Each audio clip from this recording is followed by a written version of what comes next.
ticket.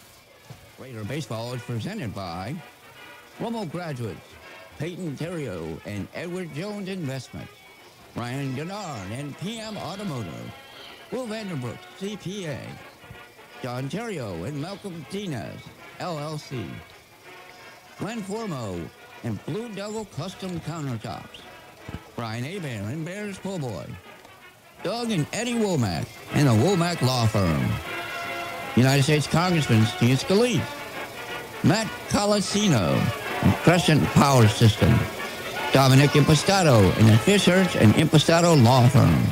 Now let's head to the ballpark for the call of the game with Cumulus New Orleans and 106.7 The Ticket Sports Director, Ken Trahan of CrescentCitySports.com.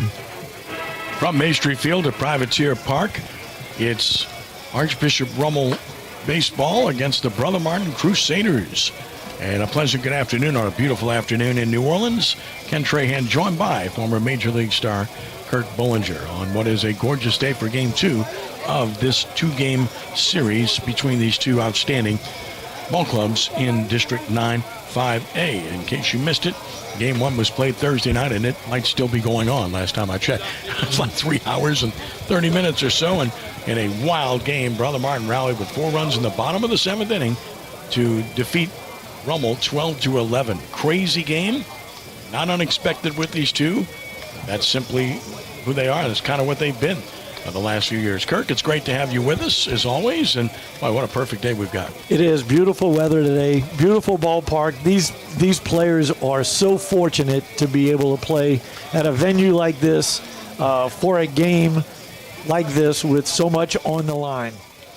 Indeed, that's the case. Just to give you the perfect scenario, it's sunny, clear skies. The temperature is 80 degrees, and the relative humidity is only 68.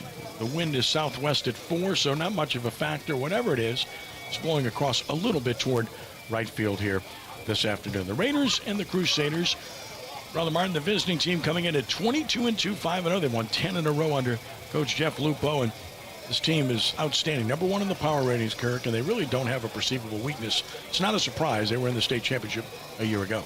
No surprise whatsoever. This team just seems to continue to reload. They don't have to rebuild, they reload. We're looking at the roster earlier, and they only have 4 seniors on this roster. So that's kind of bad news for the rest of the Catholic League, because they're going to be a force to be reckoned with moving forward. So yeah, they've been playing great ball. They tried to give the game away the other night, but at the end of it, they came back. They were very resilient. They put up a 4 spot in the bottom of the 7th to walk off the Raiders. As a result, Brother Martin's 22-2, 5-0 coming in. Archbishop Rummel 16-5, 4-1. They saw their 5-game win streak come to an end in difficult fashion, but the Raiders have played well this year under Frank Cazzo, and it's a good baseball team. Hitting better and better, played a tough schedule early. It's benefited them, so I guess the biggest question for Rummel is belief. They've got to believe they can beat this team, because they've struggled against Brother Martin here in recent years. They have, and they have had leads against this team late and have been unable to put them away, and that's one of the things that I spoke to Coach Cazzo about today before the game. I asked him, what did you tell the guys? What was your message to the guys after that tough loss on Thursday night? He said, I didn't tell them a whole lot. I just told them, we can't be intimidated by this team. We have to learn how to put them away. There's no question that that's the case. When you look at what's happened since 2023, Brother Martin's won 6 of the last 7 against Archbishop Rummel. Prior to that, Rummel had won 8 of 12 against Brother Martin. So it's been a series of streaks for both teams, but I think the most recent streak illustrates Brother Martin's had the better of it, although many of these games have been really tight. And there's something to be said about the mental aspect and believing that you're going to win, and I think that does exist on one side right now. Right, and although Rummel has had success against Brother Martin in the past, this particular group has not experienced that success. So what is it going to take to get them over the hump? We'll see today if they can figure that out.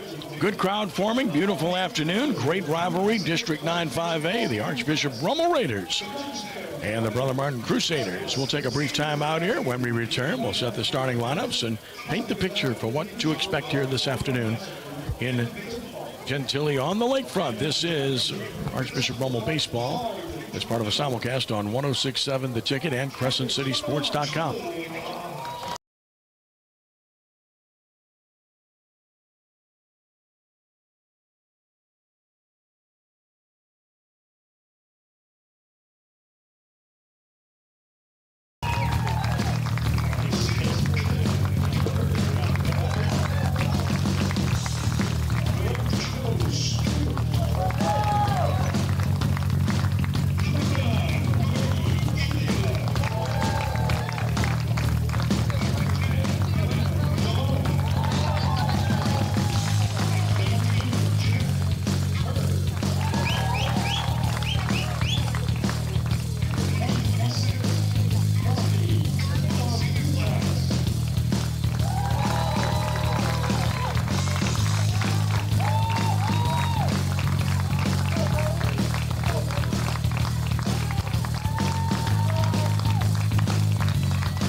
Trahan along with Kirk Bowinger as we get you set for baseball here this afternoon between Archbishop Rummel and Brother Martin. We'll set the starting lineups for you. It is senior day for Archbishop Rummel. The Raiders seniors are celebrating their day. Joe Morange, Luke Hutchinson, Ben Hurd, Joe Stewart, Rody Giglio, Brennan Ramon, Jack Hurd. Gentlemen, nothing but the best. Great day for you, and nothing but success for you here as Rummel celebrates Senior Day. Starting lineups for Brother Martin, 22-2, 5-0 under Jeff Lupo. Leading off in center field, Brady McCluskey batting second and catching, Tyler Duran. Bronson Lamont is at third base. Colton Elliott, the cleanup hitter, right fielder. Brody Shannon, the shortstop, hits fifth. Dominic Jabbia, the DH, will bat sixth. That's Camber Keller at second base, hitting seventh. Luke Gabb in left field will hit eighth. Dominic Toten, the first baseman, bats ninth. It's McCluskey, Duran, Lamont, Elliott, Shannon, and Jabbia, Keller, Gabb, and Toten. And on the mound is Drake Amity. For the homestanding Raiders of Archbishop Rummel, under the direction of Frank Cazzo, 16-5, 4-1, and 9.58. Bo Stevens leads off in left field. Ian Smith is the shortstop. Owen Nugent, the DH, hits third. The right fielder cleanup hitter is Bryce Hingle. Batting fifth at third base, Joel Morange. Brody Giglio, the catcher, hits sixth. Tyler Formo at first base will bat seventh. Ben Hurd is at second base, hitting eighth. Jack Hurd in center field will bat ninth. It will be Stevens, Smith, and Nugent. Hingle, Morange, and Giglio. Formo, Hurd, and Hurd, no relation. And on the mound is the right-hander Grayson Schexnayder. Brother Martin adorned in their crimson look today with the gold numerals trimmed in white, two-tone caps. Archbishop Rummel in its Columbia blue tops today with the scarlet red numerals trimmed in white and the two-tone caps, white and Columbia blue. A good look, good distinction between the two. Great ballpark. And Kirk, a different look here with the turf infield now at Maestri Field. Yep, you know, it's still going to be quick because UNO's infield, their natural surface was a quick, well-manicured infield to begin with. So the speed of the game isn't going to be different, a whole lot different here today. But unusually, the wind is blowing in today, so that's going to play a factor. And we have a high sky. We have our prayer, then the national anthem.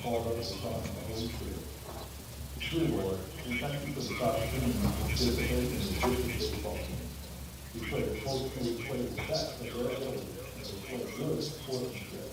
We play the campaign, really maybe that's the only thing that brings huge glory.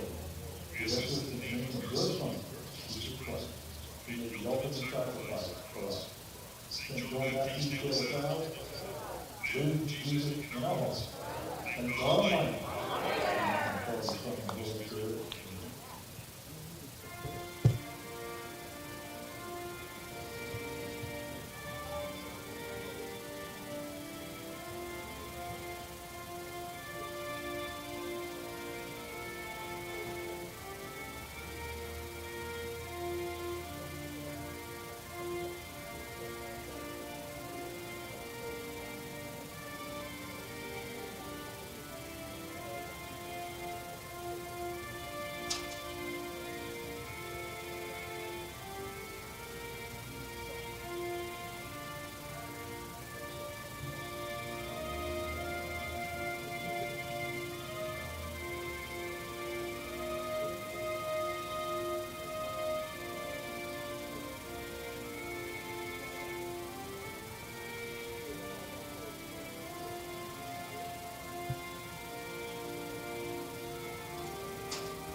Trey Hanna and Kirk Bollinger from Maestri Field at Privateer Park on this perfect afternoon for baseball.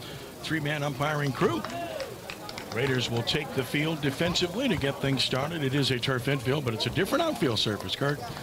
Grass outfield, turf infield. Like I said, the infield is not going to play a lot quicker than the normal surface that UNO had out here, but it will create some higher bounces on balls that are chopped in front of the plate, which can result in some more infield hits. The grass in the outfield, it's going to play true. It's going to play quick. Anything in the gap, we'll get through the gap. It's interesting because Rummel's playing his home games, a lot of home games at Kirsch Rooney this year, which is pretty similar in terms of the dimensions, and yet the ballpark here seemed to play a little bit bigger the other night with gaps. It's different for players, so they have to adjust, especially in the outfield, because there were some balls that maybe could have been caught in other situations, and maybe it's familiarity or lack of thereof of the facility. I think that's more the issue than anything is the familiarity with the ballpark. I mean, these kids have been playing at Kirsch Rooney for quite some time, and we know Mike Miley's a little bit more compact, so you feel a little bit more comfortable out here, but there's more room in foul territory here than there is at Kirsch Rooney, especially behind home plate. That's a little bit different, and I think the background here gives the outfielders a little bit different look. The grandstand isn't right on top of them, so the depth perception can be a little bit different. Raiders have taken the field. Stevens in left, Hearn in center, Hingle in right, Morange third, Smith short, Ben Hearn at second, Formo first, Giglio catching on the mound as the 6'4" sophomore Grayson Scheck-Snyder. Scheck-Snyder came in and pitched in relief the other night, gave up 3 hits. He is 4-2 with a 1.77 earned run average. This is his 8th start, his 6th appearance. 27 2/3 innings. He's given 22 hits, 14 runs, 7 earned. He's walked 9, struck out 35. Very good ratio, and has a whip of 1.12 on the year. Grayson is going to be Kirk's 86 to 88 with his fastball typically, and has a breaking ball, and he's a really good-looking young prospect. He is, and he's a big fella. He goes about 6'5" out there, so he's got real good extension. So that 86 to 88 mile an hour fastball is going to play a little bit faster than that because he's right on top of you. He will mix in a little cutter or slider type breaking ball, and he might sprinkle a changeup in there as well. Ready to go. The first pitch of the game is high. We're underway at 2:31 to Brady McCluskey. Outstanding outfielder, 370. No homers and 14 driven in from McCluskey, left-handed hitter, 3-year starter. That's high, and it's 2-0. McCluskey was 2 for 4 with 3 runs scored in the 12-11 win for Brother Martin Thursday night. Scheck-Snyder falls behind. This is the type of start Coach Francazzo did not want to see. That was one of the things that happened a lot on Thursday night. So he's way out of the zone, and he's quickly 3-0. Free base runners were the undoing, really, of both teams a couple of nights ago. Ended up biting Rummel the most when it mattered most in the 7th inning. Yeah, the leadoff walk in the 7th inning just set the table for that comeback. And now has to throw a strike on 3-0. And cannot. Didn't look real comfortable on any of those pitches. He guided that last one in there. He tried to take a little bit off to make sure he steered it into the strike zone, but it was to no avail. Missed up and away to the left-handed hitting McCluskey. Runner at first, nobody out for Tyler Duran, the catcher. 385, no homers, 18 driven in, 4 for 5 with a triple and 2 RBI against Rummel 2 nights ago. Good speed at first, big lead McCluskey. Good chance he'll be running here. Not going. Pitch is, I guess, low. Pretty good looking pitch there, and it's 1-0. So 5 straight out of the zone. McCluskey 11 of 12 in the stolen base department. Durant a couple hits on Thursday, one key one in that 4-run 7th to propel the Crusaders over the Raiders. Line drive up the middle. That is a strike, and it's 1-1. John Curtis defeated Jesuit, as you and I noted earlier, 5-1 earlier today at Harahan Playground. So Blue Jays fall to 5-1, Curtis to 2-4. So Brother Martin can take the lead outright in this league with a win here today. Rummel could create a 3-way tie with a win. Stretch and the pitch, going to bunt, and he pushes it toward first. That is going to be a foul ball, and it's 1-2. So they tried to play small ball here, which I'm a little bit surprised that early in the game, with the way runs were at a premium on the positive side for both teams 2 nights ago. Well, especially when Rummel's starting pitcher starts the game off with 5 straight balls. I'm going to make them prove to me that they can get me out before I give them away, before I give away an out to them. Haven't seen that second pitch yet. Fastballs to this point, 1-2 the count. McCluskey has had a very good lead, and he does again. Not going. Down and out. Now he does. Delayed steal. He'll be there. So he read that beautifully, and he steals second, his 12th of the year. And now a runner in scoring position with nobody out. Delay break right there by McCluskey on the fastball in the dirt. Giglio really had no chance on that. He tried to backhand pick it, but it bounced out of his glove, and McCluskey cruises into second base safely. And a 2-2 count on Duran. This is a good contact hitting team. Crusaders don't strike out a lot. You have to have a really good power pitcher that can be able to record strikeouts against this team, typically speaking. And Durant uses all parts of the field, mostly stays up the middle and the other way. There's a good breaking ball. The first one he used, and he struck him out looking. Well, he saved that pitch for the right time, didn't he? There was that little cutter that he's got, and Brother Martin hasn't seen that pitch from him yet. They didn't see it the other night when he faced the 3 hitters that he did. It was all fastballs, and then it had been all fastballs up until that point to Duran. Well, the cutter is like the breaking ball. It's a moving pitch away from the right-handed hitter.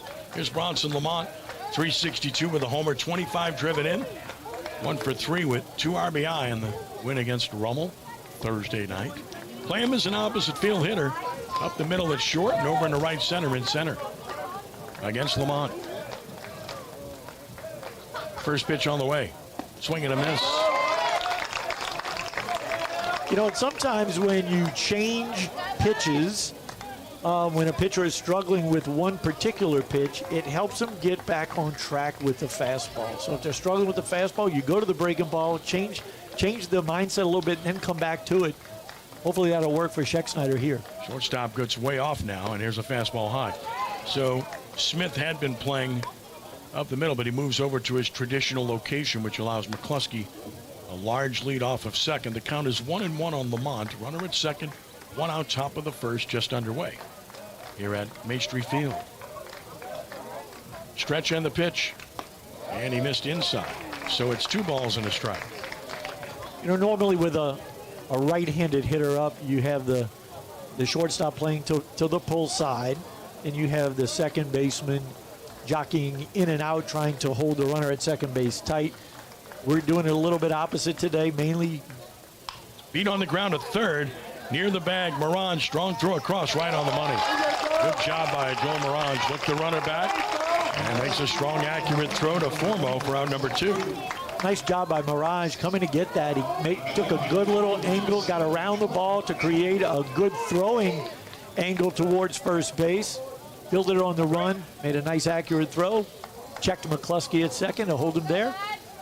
And Schexnayder's rebounded pretty well so far from that leadoff walk. Cleanup hitter Colton Elliott to the plate. 391 with 19 driven in. 1 for 3 with 2 RBI Thursday night. The pitch. Swinging a foul. Out of play left side. It's 0-1. Now, Elliott did face Schexnayder on Thursday in that 7th inning. And he looped a single out there in the shallow right center. Clutch hit. That tied the game and set the stage for Brody Shannon. No balls and a strike. Runner second and 2 outs. From the stretch, Schexnayder to the plate. Outside with a fastball. To Elliott, it's 1-1. Elliott's a good-looking sophomore. Good size, good power. He hit a ball the other night, dead center field. If they weren't playing at UNO, that it's probably a home run in most ballparks that they play in. 1-1 the count, and another. That's high. So it's 2 balls and a strike. So when he's missed, he's been up, with one exception here in the first inning. What does that tell you? Well, he's kind of drifting a little bit to the plate. His arms chasing that front side a little bit, which creates a little bit higher release point than normal. Seems like he's got a little bit of hesitation in that delivery. 2 balls and a strike on Elliott. McCluskey away from second. And another. Outside and high, 3-1. So he does have a base open. So trying to work him away, that's pretty evident in this at bat. The center fielder hasn't played to pull, so does the right fielder, but they're working him away. 3 balls and a strike, whether by design or not sure. 3-1. Stayed away, got the strike over the outside edge. So clearly they're trying to work him away. It's full 3-2. Yep, they're pitching him away and they're playing him to pull. So that, you know, they believe that he is a dead pull hitter when you're doing that. Second baseman heard flashing signs. He's trying to cheat up the middle with McCluskey at second. That does open up some hole on the right side. 3 balls, 2 strikes with 2 outs. Runner leads from second. Big lead. Not going. Pitches hit up the middle. That's going to be trouble. That's a base hit. Brother Martin will take a 1-0 lead on a 2-out RBI single by Colton Elliott. So the leadoff walk comes home to roost. Again, 3 base runners. You cannot get away with it against this team. They're too good. They really are, and they really have a good 2-strike approach as well. They don't try to do too much with 2 strikes. there's a real solid approach, and Elliott took that little cutter right back where it came from to drive in the run with 2 outs. 2 out RBIs, that's what wins ball games. Brody Shannon takes a strike. And, of course, this means Schexnayder's having a long inning pitch-wise. 0-1 the count. 349 hitter with a home run, and Shannon has been an RBI machine for this team. He's driven in 31 runs, leads the team 2 for 4 with 3 RBI against Rummel Thursday night. Fouled out of play, and it's no balls and 2 strikes. Anybody that hits in the 5 hole on a good offensive team is going to have a plethora of RBI opportunities, and it has been no different for Brody Shannon this season. Lots of base runners on for him when he comes up to bat. This one missing high, and it's 1-2. That's another thing they do very well. They don't go out of the zone very much at all.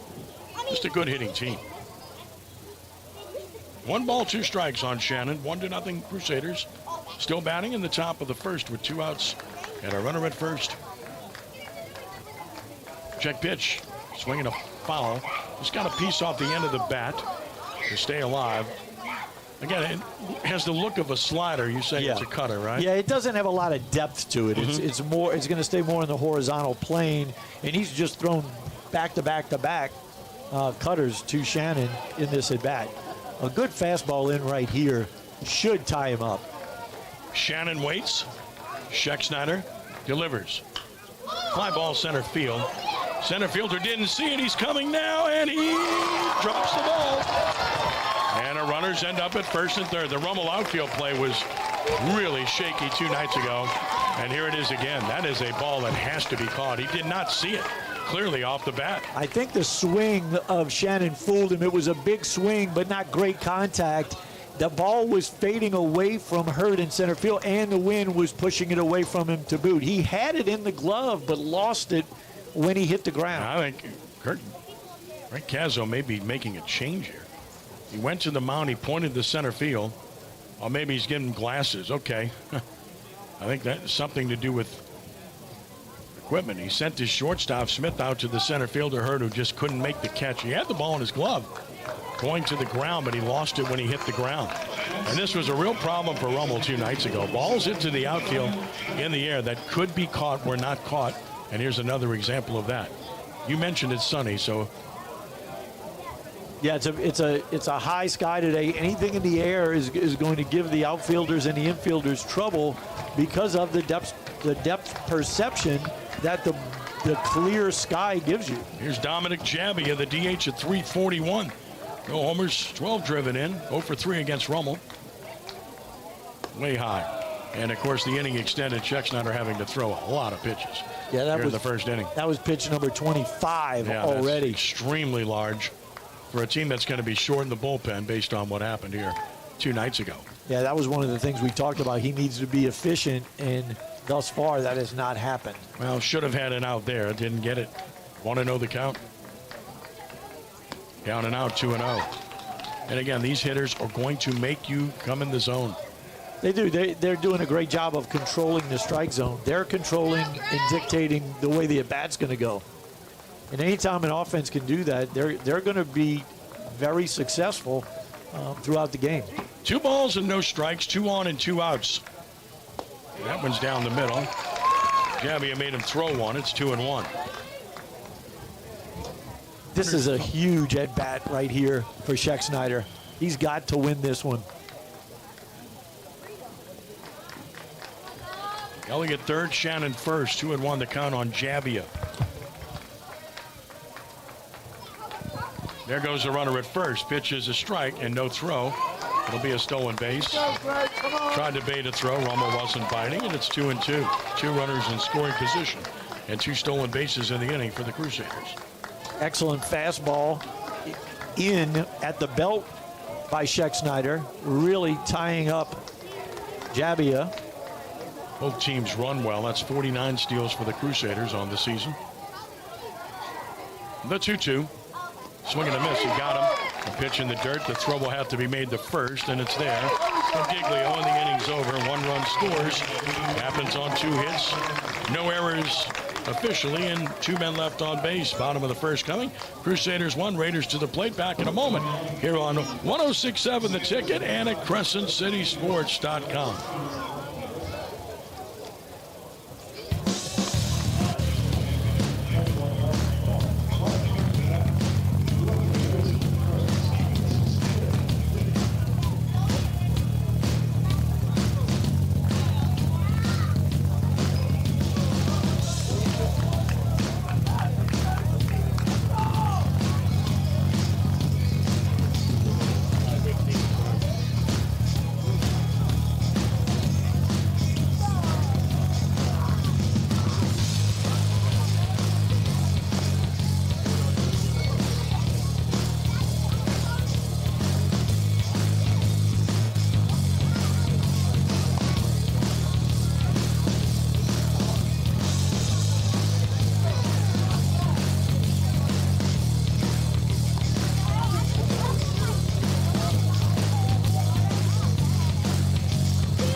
First inning, 1-0 Crusaders on top. In the field, Brother Martin has Gavin left, McCluskey center, and Elliott at right. Lamont at third, Shannon at short, Keller second. Toten at first. It's Durand catching, and on the mound is the right-hander Drake Amity.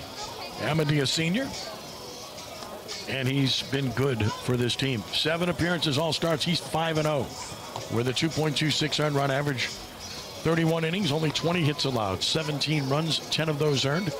He has walked 22, struck out 42 though, hit 2 batters.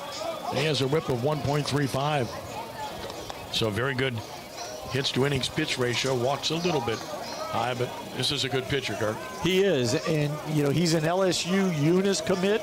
He's going to feature the 4-seam fastball, the 2-seam fastball, a slider, and a cutter. So he's going to have both. He's going to have the slider with the depth and the cutter with more of the horizontal movement. And he's got a changeup that is a work in progress. We probably won't see that a whole lot, but he's got real good downhill plane. He's going to pitch 87, 88, but he's topped 92, 93. And has a good breaking ball for a strike to Bo Stevens, the talented freshman for Rummel. 356, 3 homers, 18 driven in. 2 for 4 with a double and an RBI against Brother Martin. 0-1 from Amity. That's high. A couple of breaking balls to start Stevens. It's 1-1. Well, Stevens is a good fastball hitter, and obviously Brother Martin's aware of that, so they weren't going to leave anything to chance to start this top of the first. I mean, rolls it toward first. Pitcher will cover. Easy play. 1 out. As Toten takes care of Stevens on the flip to Amity, who got there in plenty of time. And the batter is Ian Smith. Smith at 323, 14 driven in. 1 for 3 with a double and an RBI against Brother Martin. One of the things that Coach Lupo stressed to his team today was to try to keep the leadoff batter off base. They didn't do that very well on Thursday. First pitch swinging, skies it into center. Center fielder coasting under it. He sees it. No, he doesn't. He doesn't see the ball. Well, now we get an idea. Not blaming either center fielder. They're just not seeing the ball. That drops in for a double because the center fielder, McCluskey, couldn't find it. You could see he had the glasses flipping those, but he didn't. It looked like he had a beat on it initially. The glasses were gleaming, and he even had the glove up early. That's when I knew he was having a little bit of difficulty seeing the ball. And once it neared him, he bailed on it because he didn't want to get hit. Well, this place can be the Bermuda Triangle. We know that. We've seen it for years out here. As you know, I did a lot of games here. And there's a lot of things condition-wise that can come into play in this ballpark. Here's Owen Nugent at 338 on the year. Stretch and the pitch. Breaking ball in the dirt. Nugent's driven in 17. He was one of the only ones hitless against Brother Martin. He's a very good hitter. He was 0 for 4 with a walk and a run scored against Brother Martin. Here's the 1-0 pitch. That's a strike at the knees. Got the call, and it's 1-1. Always interesting to try to decipher what these strike zone will be. Got the low pitch call there. Yeah, typically home plate umpire Tony Strada is going to have a good low strike zone, Yes. but he's going to give you about a ball, maybe a ball and a half off the outside edge usually. As a ground ball to short, runner breaks for third. They're going to throw there, and he's out. Well, tried to run ahead of the ball in front of him, and you can't do that. That's just not a good base running play, and it's out number 2. And it was actually a really nice defensive play by Shannon. Shannon went over there, backhanded it, got his footwork in position to make the throw to third base. He knew as soon as he saw Smith break for third what he was going to do, and he positioned himself accordingly and made a perfect throw to third base. Here's Hingle. Takes it in the dirt, 1-0. Hingle at 337, no homers, 13 driven in, 327. He's 1 for 4 with a double and 2 RBI against the Crusaders. Down and out, 2-0. Brother Martin got the break on the ball that dropped earlier. Rummel got a break here, but runners erased. 2-0. That's a strike. He was pulling out of there. It's 2-1. Taking all the way, it appeared. Engel has some power, even though he hasn't homered yet. 2-1 pitch, and he grounds it to second. Keller, easy chance, will throw him out. The inning's over. No runs and a hit, and one man stranded after one. It's 1-0, Brother Martin. On top, back in a moment here on 106.7 The Ticket and at CrescentCitySports.com.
Broadcasting from the Dudley DeBosier Injury Lawyer Studio, this is KKND Port Sulphur, New Orleans, 106.7 The Ticket. Along with Kurt Bullinger, Kent Trahan from Maestri Field, we enter the second inning, and it's 1-0, Brother Martin on top. Today's coverage on Crescent City Sports is brought to you by the Lamarck Motor Company in Kenner. Lamarck Quick Lane services all makes and models, batteries, tires, oil changes, and more. All done quickly while you enjoy some popcorn. Must be a reason. Thank you to Ronnie Lamarck Sr., Ronnie Lamarck Jr., Jimmy Lamarck, Ray Hoffman, the entire crew at Lamarck Automotive. 29 pitches for Scheck as he starts the second against Camber Keller. Walked one, struck out two in the first, and delivers a strike call to Keller, a 324 hitter with 11 driven in. 1 for 7 against Rummel. This lineup depth is amazing for Brother Martin. 8 hitters at 300 or better. 0-1. And a ball hit very well into center field. That's traveling. Center fielder back, sees it, and plays it to the side and caught it. Boy, is it tough out there. And give Hurd a lot of credit.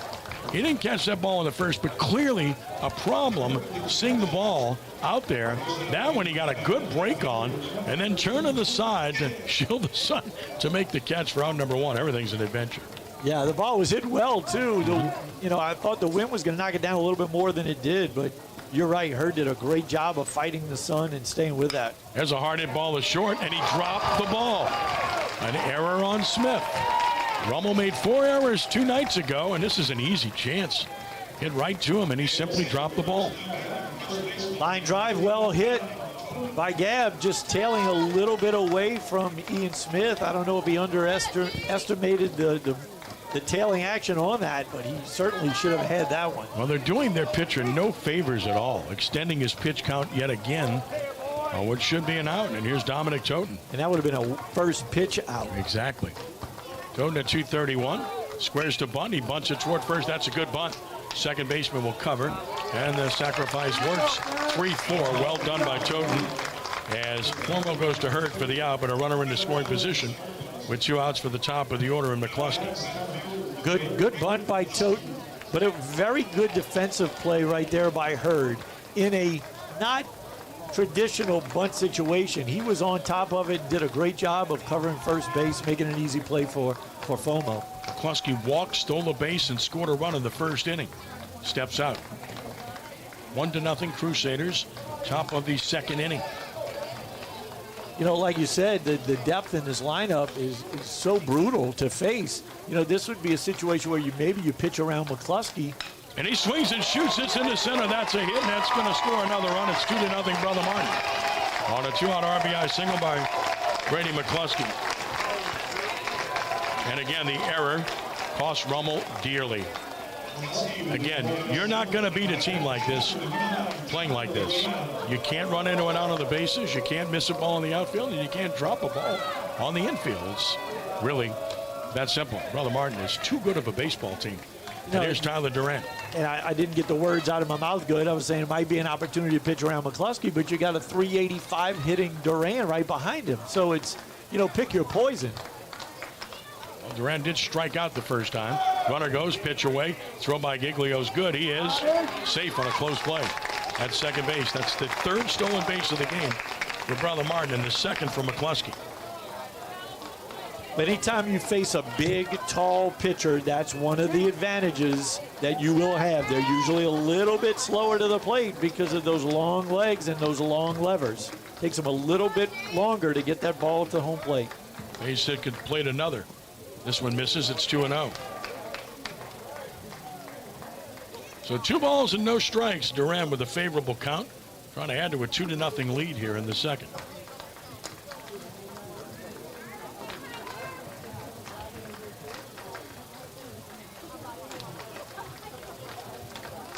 On 2-0. And now it's 2-1. Fast strike from Schexnayder. Pumped that one in there. That might have been one of his best fastballs of the day so far. Knee high outside edge.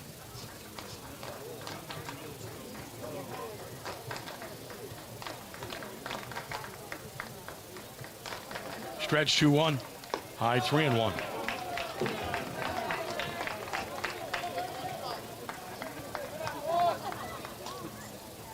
So 3-1 count, base open. Might want to go to the little cutter here. Keep it off the barrel in a fastball count. If you miss, you miss. You start all over again with Lamont. And again, look at what the error has done to this inning. Not just a run, but extending the pitch count enormously. Should have been a 3-up, 3-down inning.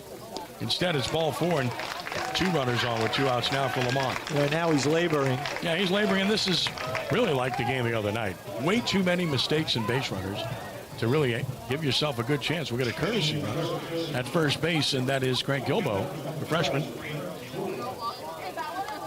You know, Rummel's actually fortunate that Hurd was able to reel that first ball in of the inning. Here's Bronson Lamont, grounded to third in the first. 2 on, 2 out. Schexnayder delivers. Down and out, not close. Good block by the catcher, Giglio. It's 1-0. The outfield is swung way over towards right center field with Hurd basically playing right center field. He is. I mean, the gap left center is huge. The gap down the left field line is enormous. We're almost going to get the bullpen busy. Running somebody down there now. Try to spot it. We're going to be shielded, though. We're not going to be able to see who it is. Stretch, pitch, way high, not close. 2-0. I don't know if you could spot who that was or not. It looked like a single-digit number. It looked like 1, but it's not Joel Mirage. No, it's not Joel Mirage. No, couldn't be him. So to the mound goes the catcher, trying to talk it over with his hurler. Possibly Bertucci. That's a number 3. Yeah, don't know. But they ran somebody down there, and clearly, again, in defense of Schexnayder, he should have been out of this inning, 1, 2, 3. But yeah, the defense is not helping him a whole lot thus far in the game. It did not help Nugent 2 nights ago. 2-0 the count. 2 on. And a strike. It's 2-1. And it's not going to be a long afternoon for Schexnayder anyway, with the pitch count the way it is, one way or the other. Right, he's creeping up like we said, almost 50 pitches right now. 2 balls and a strike with 2 on, 2 outs. Grayson will stretch. And he will pitch. That smash down the left field line. That's going to score at least 1. First runner is home. Second runner for third. They're going to stop him there. It's an RBI double for Bronson Lamont. Brother Martin's up 3-0. That was a slider, 2-1 slider.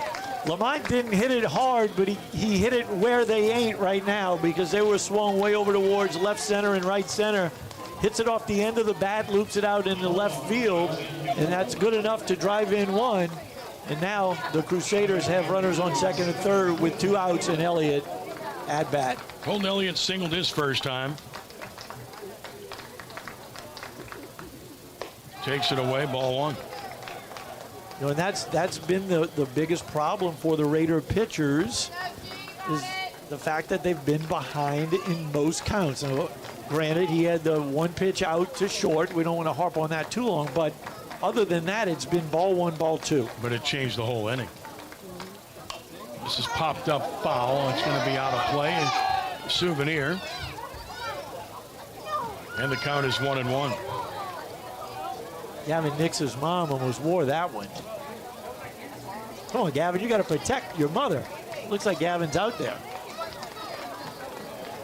I think that is him with the red shirt and the sunglasses on. 1-1 the count.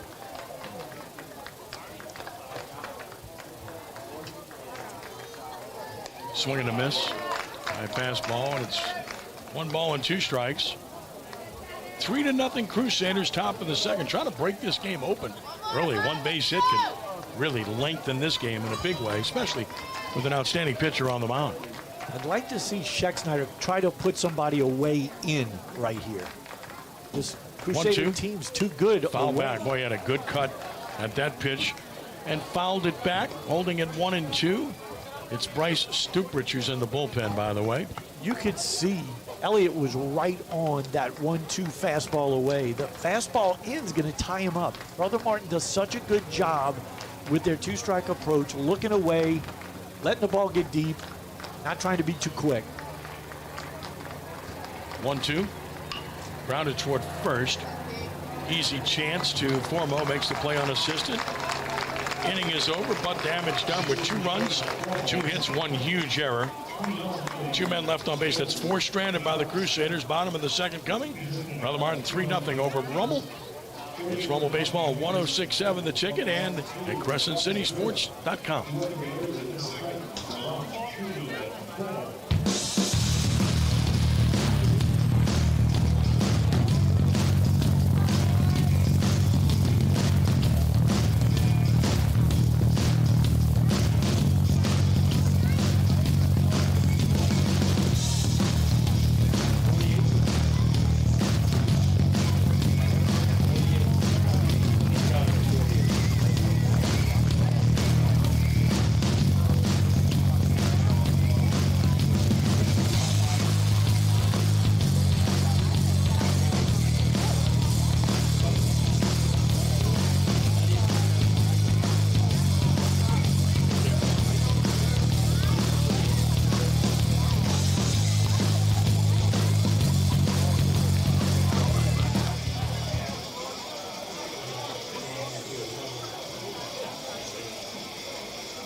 Second inning, Brother Martin with a 3-0 lead over Rummel, and it will be Joe Mirage to lead it off, to be followed by Brody Giglio and Tyler Formo against Greg Amadou, who's smiling. He's been staked to a 3-run lead early on in this game, and he's a very good pitcher. Only 11 pitches used in the first, 7 were strikes. Here's Mirage, 234 with 5 homers, 19 driven in, 3 for 4 with a home run, a triple, 2 RBI here 2 nights ago. He hit the daylights out of 2 balls. He takes a good breaking ball for a strike here, though, and it's 0-1. Paul Maneri has resigned at South Carolina today. Amazing. Always wondered about him taking that job in the first place.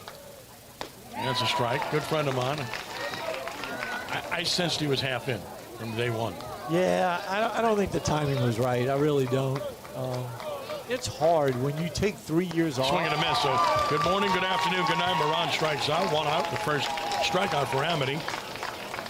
And the batter will be Brody Giglio, the catcher. 309, 3 homers, 17 driven in. He was 2 for 4 with a double 2 nights ago. Well, I mean, I just think, look, he kept his home in Baton Rouge.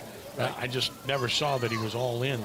And he's a friend. I think the world of him. You know, he took 3 years off, and so much happened in college sports in those 3 years. When he got to South Carolina, it was a totally different ballgame. Swing and a miss, throws the fastball by Giglio. So Amity pumping strikes, trusting his stuff with a 3-run lead.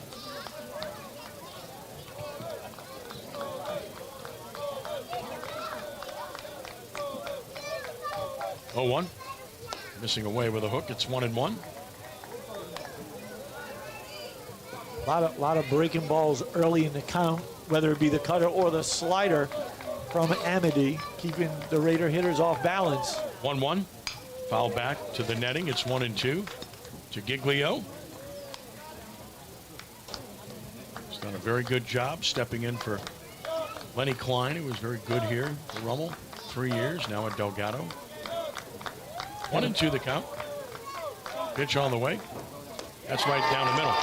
Breaking ball froze him. No swing. 2 outs. Consecutive strikeouts. It's exactly what you want from your pitcher after your team goes and gets your runs and builds a lead. Just go back out there, throw strikes, work a quick inning, and here's Tyler Formo, the first baseman. Yep, attack the strike zone. Make them be on the defensive end. You are on the offensive end, and you know, you said it's a 3-run lead, and this Brother Martin offense is showing no signs of slowing down. Not anytime soon. Formo at 196, a homer, 11 driven in. Took it high. Tyler had a good game here the other night. 2 for 4 with a ringing double and drove in. 3 runs, big night. Hits it hard up the middle. Second baseman will get there. Nice backhand pick. Keller will throw to first wide, and he's safe. Well, that'll be an error on the second baseman. Keller made a good play to the backhand side and a long throw and pulled the first baseman Toten off the bag, and Tyler beat it hard down the line and got there, so it's an error and a runner for Rummel. Yeah, tip your cap to Formo. He didn't give up on that. He was busting it down the line, putting a little bit of pressure on Keller after the backhand up the middle. Here's Ben Hurd. Ben takes a fast strike. 260 hitter, no homers, 5 driven in, 1 for 5 with 2 RBIs here 2 nights ago. 3-0 Crusaders, bottom of the second inning. Next pitch on the way. And just missed the outside edge with that cutting action. It's 1-1. He did just miss with that one. Quality pitch, though, with the 0-1 count. The 1-1. And he took a weak cut at a pitch that was really down and in, and kind of a half swing, and he's in the hole 1-2. Totally beaten by that pitch. Totally beaten, totally fooled. It looked like he was looking for a breaking ball there. 1-2. Foul back. He was on that pitch. He got one out over the plate. Not exactly where Amity wanted it. Good cut by Hurd, but fouls it back. That was a good adjustment. After a really weak swing, he was right on that, as you mentioned. Fouled it straight back. He was right on it. The senior Hurd waits for another 1-2 pitch. Here it is. In the dirt, it's 2-2. Raiders have not made Amity work at all early in this game. Very low pitch count. This is the longest at bat yet, 2-2 count. Short lead at first, pitch on the way, and that one hit the bat. Would have been ball 3. So that's 2 balls that were out of the zone that he's offered at. Holding it 2-2. Didn't mean to, but helping the pitcher in that regard. It's a bad break there when the ball hits the bat. Coach Lupo was very adamant about something down there in the Crusaders dugout. Don't know what he could have been. 2-2's hit to second, should end the inning. The play will be to second, and he is safe there. I don't know why they went to second. That's a mistake. And another error, and it's 2 on, 2 outs. And I mean, that play's right in front of them to go to first base. Yeah, that goes to first base all day. I have no idea what happened right there to Keller at second base, whether he lost track of the number of outs or he didn't want to throw it over to first base again after the errant throw on the FOMO ground ball. Yeah, the shortstop's, not expecting it. He's on the move getting there. Shannon, the throw is wide. Here's Jack Hurd, the center fielder. And he swings and foul tips it into the mid. 175 hitter, 4 driven in, 1 for 3 against Brother Martin. Raiders trying to take advantage of 2 errors here in the bottom of the second, trying to climb closer, takes a 2-out hit. Shows bunt, takes it down. Not a bad idea. Everybody's back on the infield, and they didn't make a move in either. 1-1 the count. He might do it again. Third baseman looks to the dugout. Lamont now cheats in a couple of steps. And I don't know how much third base Lamont has played prior to this year. He had been at first base for Brother Martin. He is going to bunt, and he took a strike. Well, if you're going to bunt, you have to bunt a strike. Now he 1-2. Again, if you're going to bunt, you've got to bunt it. And it was a borderline pitch, certainly. But he's in the hole 1-2, so forget about a bunt here, you would think.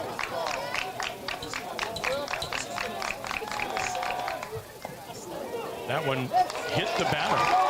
Got a piece of the arm, and now the bases are loaded with 2 outs, and you flip the order, and Bo Stevens comes to the plate. Boy, Crusaders are setting the table here for the Raiders. Can they take advantage? Stevens grounded out first to pitcher back in the first inning. Boy, great opportunity for Stevens. Bases loaded, 2 outs. Arguably your best hitter. Facing the opposite hand pitcher. Ought to get a good look at Amity. Formo third, Hurd at second, Hurd at first, pitch on the way. That's low, ball 1. And just as you were saying how efficient Amity was being, 2 hours later, and changes look what happens. everything. He's at 31 pitches like that. Just like that. Plays that are not made often decide games. More often than not, frankly. Here's the 1-0 pitch. That's down. It's 2-0. And it's got to affect the pitcher, and that's going to prompt a visit to the mound. I mean, you did everything right to get the inning over with very quickly, just like Schexnayder did in the last half inning. And you don't get the results. No, they ought to be inside, taking a sip of Gatorade or water, and trying to add to their lead. Unfortunately, that's not the case for Brother Martin, and a huge break for Archbishop Rummel right now. Like you said, they have arguably their best hitter in the batter's box with the bases loaded, 2 outs in a 2-0 count. Visit to the mound complete. Stevens steps out, gets back in, just a freshman. What a future he has. Open stance left side. Runners lead every base with 2 outs. On 2-0. Here it is. That's ball 3 down and in. Stevens will certainly take a pitch here. A deep breath taken by Amity. A huge deep breath. 3-0 count. You would imagine he's taking. Has to throw a strike. And he does not. Ball at 4. And a run scores. And it's 3-1. RBI for Stevens is 19th driven in. It's just unbelievable how this game can play itself out. The baseball gods are absolutely brutal at times. Strange things happen in this ballpark. I'll keep saying it. Ian Smith bats, and now Frank Cazzo wants to talk to him.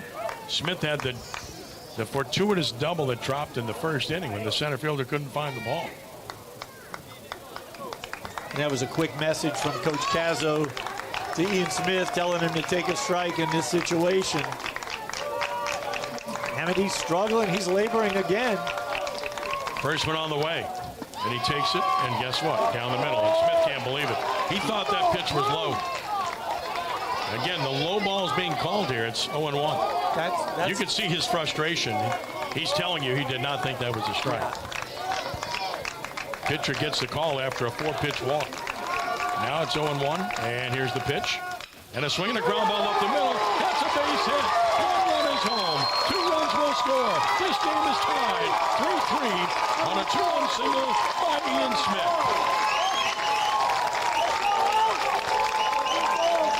You can't give a good team 3 base runners. Rummel's good team, and the Raiders take advantage. Great job. 2 outs. Great job right there by Ian Smith, settling himself down after the borderline 0-0 pitch not going in his favor. Got himself a fastball, sent it right back up the middle. Brody Shannon just ran out of reach. Owen Nugent with 2 on, 2 outs. He could put Rummel on top with a base hit. Took a hook and it's high, 1-0. I'll say it again. Strange things happen in this ballpark. You're going to see another one of those games here today, it would appear. And Amity went from being in total control to now losing control. 1-0 the pitch. That is inside and low, and it's 2-0. And now he's pressing a little bit. He's overthrowing the ball a little bit. You can see the delivery is not as clean and as smooth as it has been. 2-0 the count. Runners first and second, 2 outs. Nugent waiting. Amity from the stretch and to the plate. That's right down the middle. He was taking, and it's 2-1. And surely the take is on there. 2 balls and a strike. Nugent now will dig in for one he can handle. Driven in 17 on the season. Outstanding two-way player, one of the best at that in the area. Good fastball hitter, too. He took it low, and it's 3-1. Of course, Owen, the son of former Raider State champion and LSU pitcher Timmy Nugent. Raider Hall of Fame. Got a bunch of these Rummel Athletic Hall of Fame people hanging around here. 3-1 the count. It's a 30-pitch inning right now for Amity. The pitch, and it is high for ball 4, and the bases are loaded with 2 outs for Bryce Hingle. Hingle grounded to second his first time. Well, it's one thing to take advantage. It's another thing to take total advantage. This is one of those situations for Rummel. Well, when a good team like Brother Martin does it, you have to take advantage of those and try to get the control of the game back. Hingle they've done it. Bases loaded, 2 outs. From the stretch, Amity, and to the plate. And it is a strike. It's 0-1. He was taking, and you can't blame him with the hit batter and the 2 walks previously. Now has to look for one he can handle. And again, that was a borderline pitch at the bottom rail. The 0-1. That's high, 1-1. So clearly, the strike zone's been established. He's calling everything down.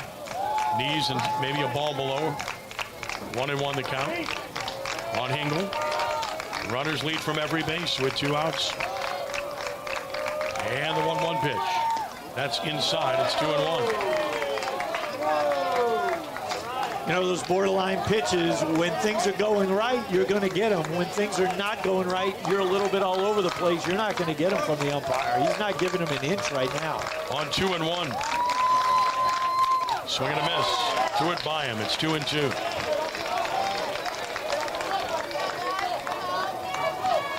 .34 pitch inning. This is when you start to get concerned as a coach. You don't typically like to have a pitcher throw more than 30 in an inning. 2-2. Fouled out of play. Back behind us. We'll do it again. You know, and he may be able to get out of this right here, but what does that do for you long term the rest of the game? Much like we said with Scheckschneider. But the innings extended in both the first and second with mistakes. Very similar. Another 2-2. Rounded foul. That's a good piece of hitting. Might have been slightly away, but you got to protect, and he poked it foul off the end of the bat. Great job of staying alive by Hingle.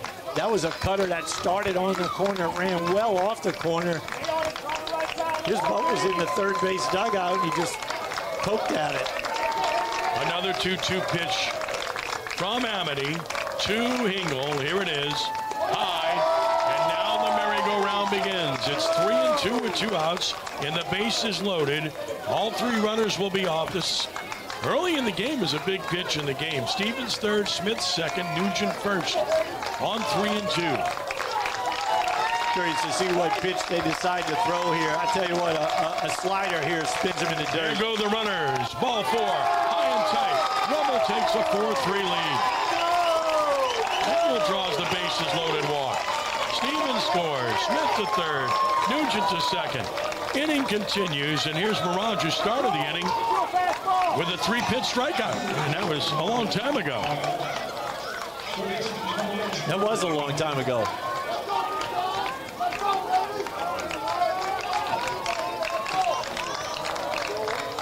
Amity noticeably frustrated after missing with that last one.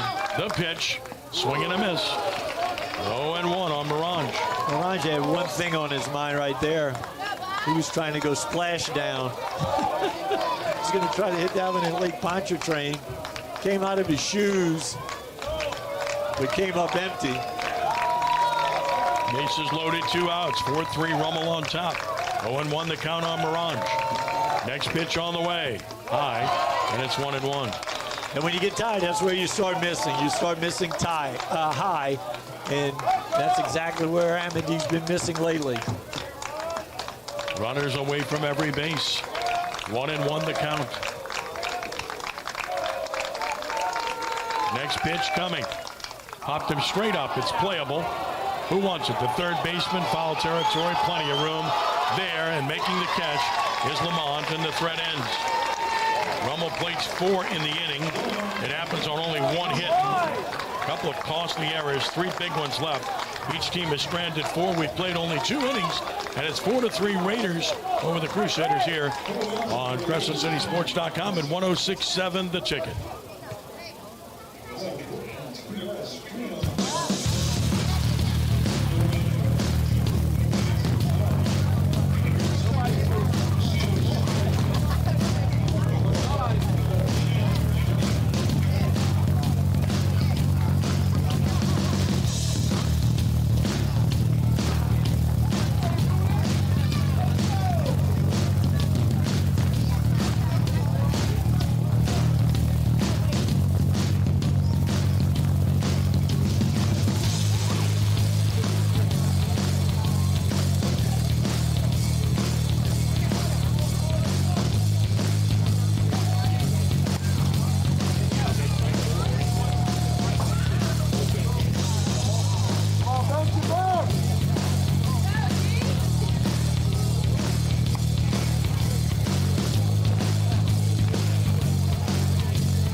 The third inning, crazy game already. 4-3 Rummel on top of Brother Martin. Ken Trahan, Kirk Bullinger with you from Maestri Field. This game's already over an hour old. We're starting the top of the third, just like 2 nights ago. What else is new? Brody Shannon will bat. Singled his first trip, stole the base. And now Scheck staked to a lead with 48 pitches in 2 innings, 2 walks, 2 strikeouts. Here's Shannon. Here's the pitch.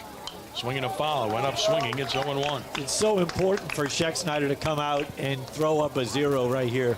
This has got to be a shutdown inning if they want to have a chance to win this game. 0-1. Swinging a foul back. It's 0-2. And he got on top. That's what he needs to do. No balls and 2 strikes. That's the 4th 4-run inning in the last 2 games between these 2 teams. Stay tuned is all I can say. Another. Mr. Way, 1-2. Not a competitive pitch there. You don't want to be in the zone with 0-2 count, but you miss way wide. You're not going to entice a swing. Here's the 1-2 pitch. Line drive hit in the left center. That's trouble into the gap. He's going to round first. He's on his way to second. And he will have himself a leadoff double, and here we go again. Ringing double for Shannon. He's 2 for 2. And here come the Crusaders. High fastball up out over the plate. Just too good a hitting in that 1-2 count. Shannon does a good job staying middle. They're leaving that gap between right center and left center. It's so big. Ordinarily, that's a base hit, but not today. That's a double the way the alignment is. That's their alignment. They obviously believe that. Defensively is the right alignment. Jabbia grounds one the first on the first pitch. Formo will make the play on assistant. Ground number 1. That does get the tying run the third on the 1 pitch out by Jabbia. It's good. Look at the Brother Martin dugout. I love this because that's baseball. He hits behind the runner with nobody out, gets a runner to third with less than 2 outs. Yeah, good baseball. That's good baseball. He did his job. He did exactly what they want him to do in that situation. Get the runner over to third with 1 out. Now, so many ways to score him, so many different options. Camber Keller bats fly to center in the second. Takes a good, looked like a breaking ball for a strike call. That was a cutter. 2-1. First pitch cutter. And nobody feels worse than Camber Keller after that inning he's coming off of. He'd like to atone for that right here. Runner at third, the 0-1. Stays slightly in and down, 1-1. Broke it back toward the plate, but it was down anyway, 1-1. It's kind of a cutter that backed up on him a little bit right there. Keller not offering, running the count 1-1. Infield stays back other than at third base to give up the run for an out. The pitch, and there's a fly ball to left. Left fielder coming on should get the run home. Catch made by Stevens. The throw toward the plate is up the line, and he is safe. And we're tied at 4 on a sacrifice fly by Camber Keller. Would have taken a perfect throw. Throw was a little bit up the line, and that enabled Shannon to score. So we'll start over again, tied at 4 with 2 outs. And here's Luke Gabb. Reached on an error, scored a run in the second. Well, Keller did just what you said. He atoned for the 2 errors somewhat to drive in the tying run with that sac fly. Stevens did a pretty good job of getting behind that. Ball just tailed up the line on him. A good throw would have been a bang-banger at the plate. Here's Gabb. Took I guess a ball. Pretty good-looking pitch. Outside edge, 1-0 the count. When you're not getting calls in a game like this, it's going to be a very long game. Small zone for the most part. That's way high and outside. It's 2-0. Both pitchers have experienced that. Yeah, you're not going to get the high strike at all. You will get the low one. We haven't seen the corner, though, really. Not too much on the edge. No. 2-0 pitch. Swinging a liner down the left field side, slicing into the corner. That's a foul ball. And it's 2-1. He wasn't taking there. Gabb taking a jab and pokes it foul. 2-1.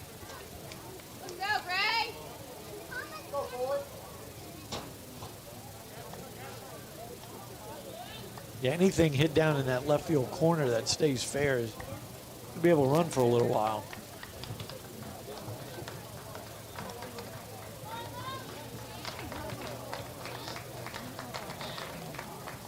Two balls and a strike on Gabb the pitch. Liner into the gap in left center. Everything that they're hitting is where Rummel's not playing. That's a leadoff saying, am I right? I mean, they are hitting the ball to every gap that they're not covering. That's great hitting, first and foremost. But defying the alignment the way they're playing them. That ball jumped off his bat. It was a fastball down and away, and Gabb just backhanded it. Boom. Such a good hitting team. That's sixth hit for the Crusaders. Here's Toten, who grounded out his first time. A bunt actually didn't ground out, a sacrifice bunt. Stevens did a nice job of cutting that off. Ball in the dirt, blocked nicely by Giglio, keeps the runner at first. When it came off the bat, I thought it was headed to the wall. Took a nice angle. Stevens did a good job. Kept him at first. See if Gabb wants to do some running. They've stolen 3 bases already. He swiped 3 on the year. Scheck-Snyder, the pitch, chopped up the middle. Somebody's got to come get this. They're not going to get this play, or do they? Oh, a play by Smith. Safe at first. Safe at first, and the runner goes to third on the play. That was a close play. That was a great play by Smith. Came in dead on the run, barehanded it, got rid of it in a heartbeat, threw a strike to Formo at first. I thought they had him. It was close. We see no argument, so beats out the infield hit. And most importantly, it flips the order to the hard-hitting Brady McCluskey. He's walked and scored. Singled home run and scored. He's stolen 2 bases. Has 7 hits already for the Crusaders. I think everybody on the infield thought he was out, and that allowed Gabb to go all the way to third. Yep. Here's McCluskey. Runners at the corners. And he took it down, trying to give Brother Martin the lead once again. There's a little bit of a delayed call over there, I thought. You know, when you got runners on base and it's a bang-bang like that with 2 outs, you got to make the call quickly. I agree with that, but you did not see an argument. That's why you believe the call was made correctly. Well, you can't argue anymore. You know, these guys, you argue at all, you're getting runner goes from first, swinging a fly ball to left, slicing foul down the line out of play. Into the Rummel bullpen area. So the count goes 1-1. I understand that, but first baseman will tell you. He will let you know if the call was incorrect. I didn't see that from Tyler. Could have gone either way, though. I agree with you. Ball and a strike with 2 on and 2 outs See if Toden wants to run again. He was there. You got to figure he's going to run again. Scheck-Snyder. There he goes. The plate. Swinging a pop foul back here. Out of play. That is right up here, right below us. Phil Greco sitting just to our left. One row over Phil's head. Come on, Phil. 1-2 the count. Charge that ball. My great friend and quarter of a century as athletic director at Archbishop Rummel, did a phenomenal job. Large reason we're doing these games today. 1-2 the count on McCluskey. Open stance left side. Pitch from Scheck-Snyder. Just missed down. It's a close pitch, but the catcher was set up away, so maybe missed location, although it was a close pitch. And it's 2-2. As you said before, you'd like to see more pitches in on these hitters. They're getting extended, and they're good hitters. Especially late in the count. Now 2 balls, 2 strikes. Toden with a good lead, figures to be going again. There he goes. Pitches away. They're going to throw down, and now the runner breaks for home. The throw home is there, and he's out at home. Raiders execute beautifully. 2-6-2 put out, and the inning is over. As they tried the double steal, it did not work. And the inning's over with a run on 3 hits and no errors and 1 left. They've stranded 5, bottom of the 3rd coming. Starting over again, we're tied at 4 at Maestri Field here on 106.7 The Ticket and CrescentCitySports.com.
Of the 3rd inning, and we're tied 4-4. Raiders and the Crusaders. Raiders coming to the plate. Drake Amity back to the mound. He now has 53 pitches in 2 innings. He's hit a batter. He's walked 3, struck out 2. And here in the 3rd, he'll face Brody Giglio to get it started. Giglio struck out looking against this pitcher in the 2nd inning. Amity delivers. Down and out, ball 1. And that's what, we talked about. How is he going to recover from that extended inning? 42 pitch inning. The 1-0 pitch, and he pops it up, swinging at the 1-0 pitch. Not sure about that. 3rd baseman waits. Catch for the out. The reason I say that is because you have a hit batter and 3 walks. It's swinging at 1-0 and pops out, 1 gone. And here's Formo, reached on an error, scored a run in the 2nd. Yeah, when you're leading off an inning or leading off the game, the first pitch should be yours to swing at. If it's a ball, you should be taking, especially in a game like this. Here's Formo. Now, 3 base runners have been the difference in this game for both teams. Especially when much like 2 labor. nights ago. Exactly, and first pitch swinging, tap it foul, and it's 0-1. The point being, your best chance is to outlast the starter. They're giving you their best guy. And the way you outlast him is making him throw more pitches, and that goes both ways. Both teams would be thin based upon using so many pitchers 2 nights ago. There's a roller toward first, foul. So Formo quickly in the hole 0-2. Yeah, I never want to take to get behind in the count. No, I agree. But if you take that first pitch and it's the ball, 1-0, I think you've got to terribly with it. Right, you got to zone in completely or take the pitch. I'm taking. Yes, exactly. Leading off the inning. Because I can hit 1-1. I'm good 1-1. Absolutely. The 0-2 pitch is outside. 1-2 to Tyler.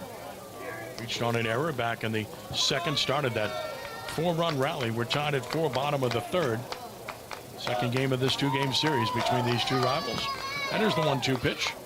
Ground ball is short. Shannon gobbles it up, sets and throws with time to get Formo, round number 2. And now Ben Hurd reached on an error back in the second, scored a run. Well, Amity is closing in on having that quick inning he needs, which we haven't seen from either pitcher thus far. Sometimes not their fault, though. Oh, the way this one's gone. You're totally correct. That was a good two-seam fastball down and away from Formo. Hit it off the end of the bat. And a swing and a line drive fair into the corner left. Ben Hurd's going to round first. He's going to try for 2. Here comes the throw. He's going to be there at second, sliding with a 2-out double. Ben Hurd rips a double to left and gives the Raiders a chance here in the 3rd inning. 3rd hit for Rummel. It keeps that inning alive, and what this does for Rummel is it's going to turn the lineup over. It's going to get you through the 9-hole in this inning. At the very least. Jack Hurd hit by a pitch, scored a run in the second. Looking to produce a 2-out RBI here with a runner second. Pitch low for ball 1. Both teams have played good, competitive, tough schedules. Well-coached teams, solid programs consistently. The 1-0 pitch on the way. Foul back. He had a cut. It's 1-1.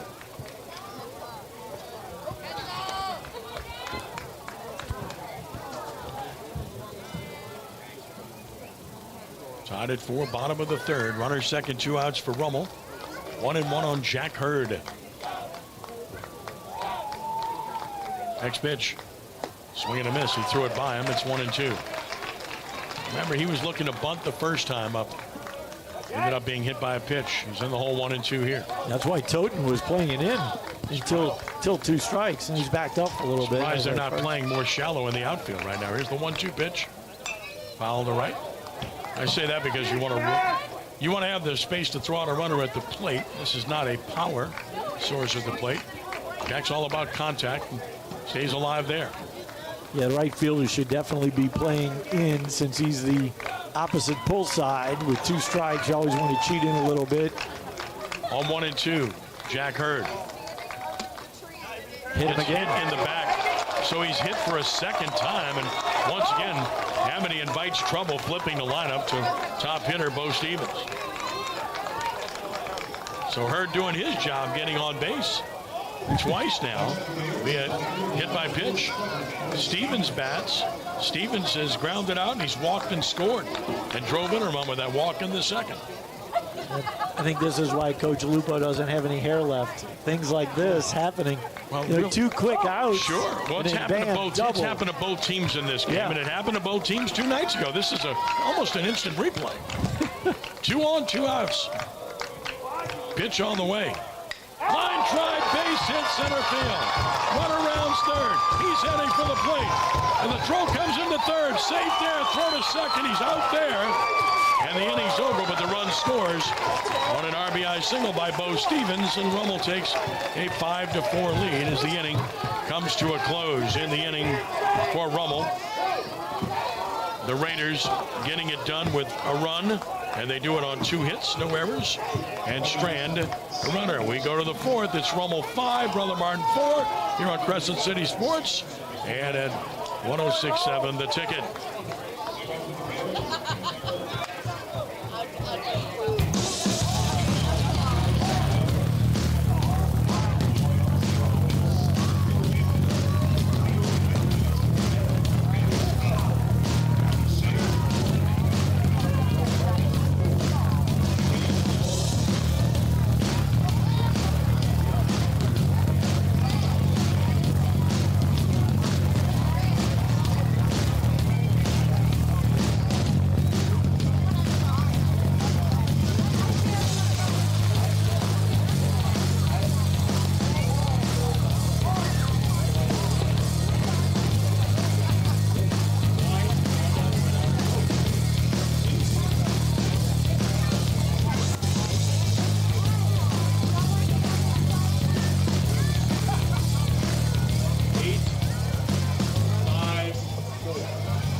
5-4 lead. Gone to the fourth inning. Aggressive base running did not pay off. Good defensive play on the accurate throws by Brother Martin. You know, it was risky all the way around because if Hurd gets thrown out at third, he would have been tagged out before Ben Hurd would have scored. So that run would not have counted. You have to be aware of that when you're running the bases with 2 outs.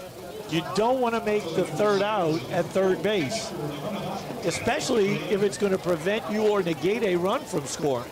Yeah. So it would have been better for everybody just hold 90 feet away from where they started at the time of that pitch. Exactly. With a good hitter up instead. 2-3-4 coming up. 2-3-4 for Brother Martin. Tyler Duran bats, takes it way outside and low.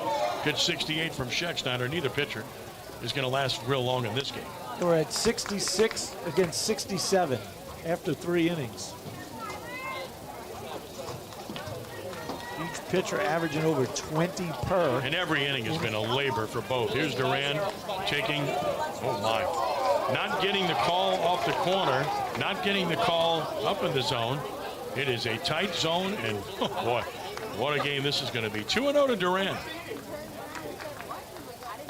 That is going to be called a strike. Duran wisely taking, much like we said last half inning, leading off the inning, make him throw a strike. It's 2-1. 2 balls and a strike. He struck out and walked previously, Duran. Here it comes. That's way high, 3-1. So threatens to put the leadoff man on again. I mean, the stress for these pitchers has been astronomical. Runners all over the bases. Like I said, same game you saw 2 nights ago in that regard. It really is. Here's the 3-1 pitch. That's yanked all the way back to the backstop, ball 4. Not even close. Second time Duran's walked and puts the leadoff man on again. Here comes Frank Cazzo. He might have seen enough. He's had Stuprich up in the bullpen for a while.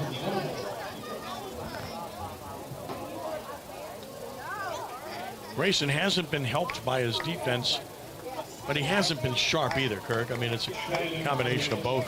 No, he hasn't commanded the fastball very good. You can see it in that at bat. And again, he's probably exhausted right now, but didn't really have great command of the fastball from jump, and it cost him. Yeah, he's done.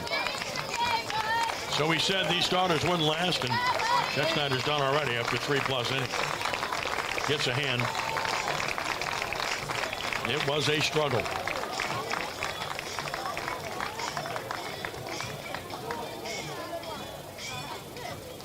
So he will leave. We assume it's Stuprich, who's been in the bullpen for a while,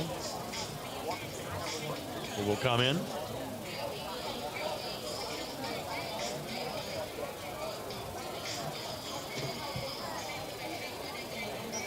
There's a Bertucci. I think it's Brody Bertucci getting the ball.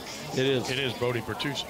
So Bertucci will be the new pitcher for Rummel. He's pitched a lot this year. He's got pretty good stuff. It's all about command for Bertucci. High velo. Yep. High velo guy. Mostly fastball slider.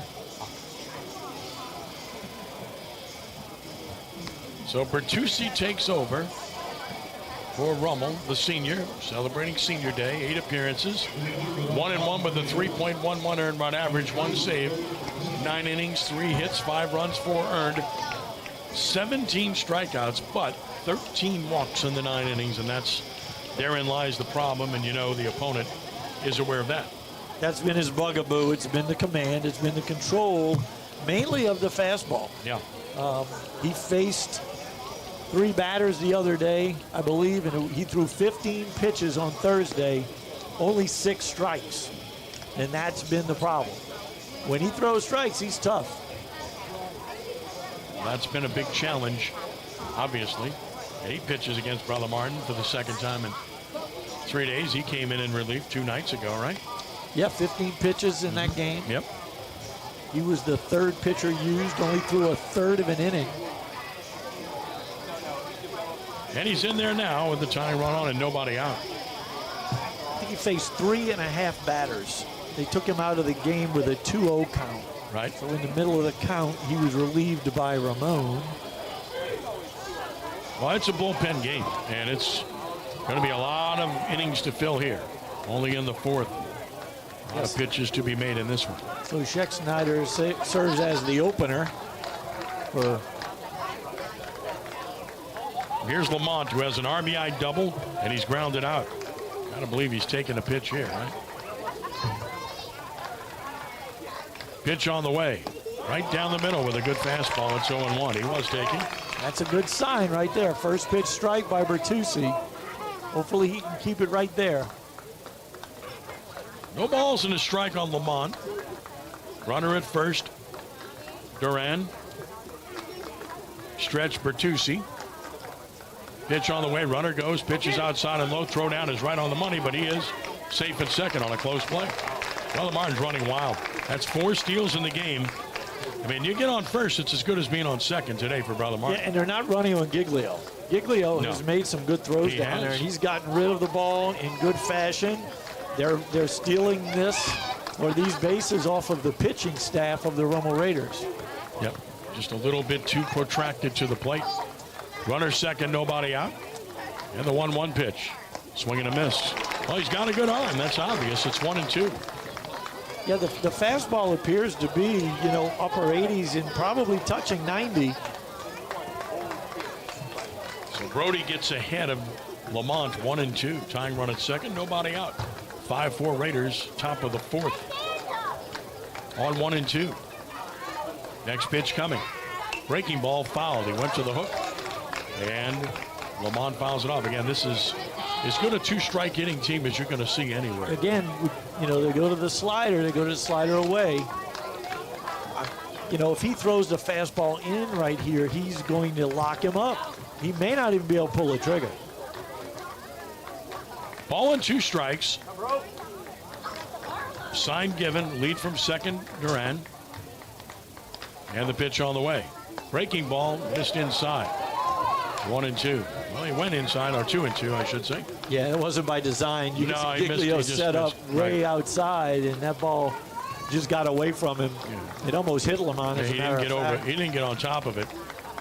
Trying to hook it, didn't happen. 2-2 the count.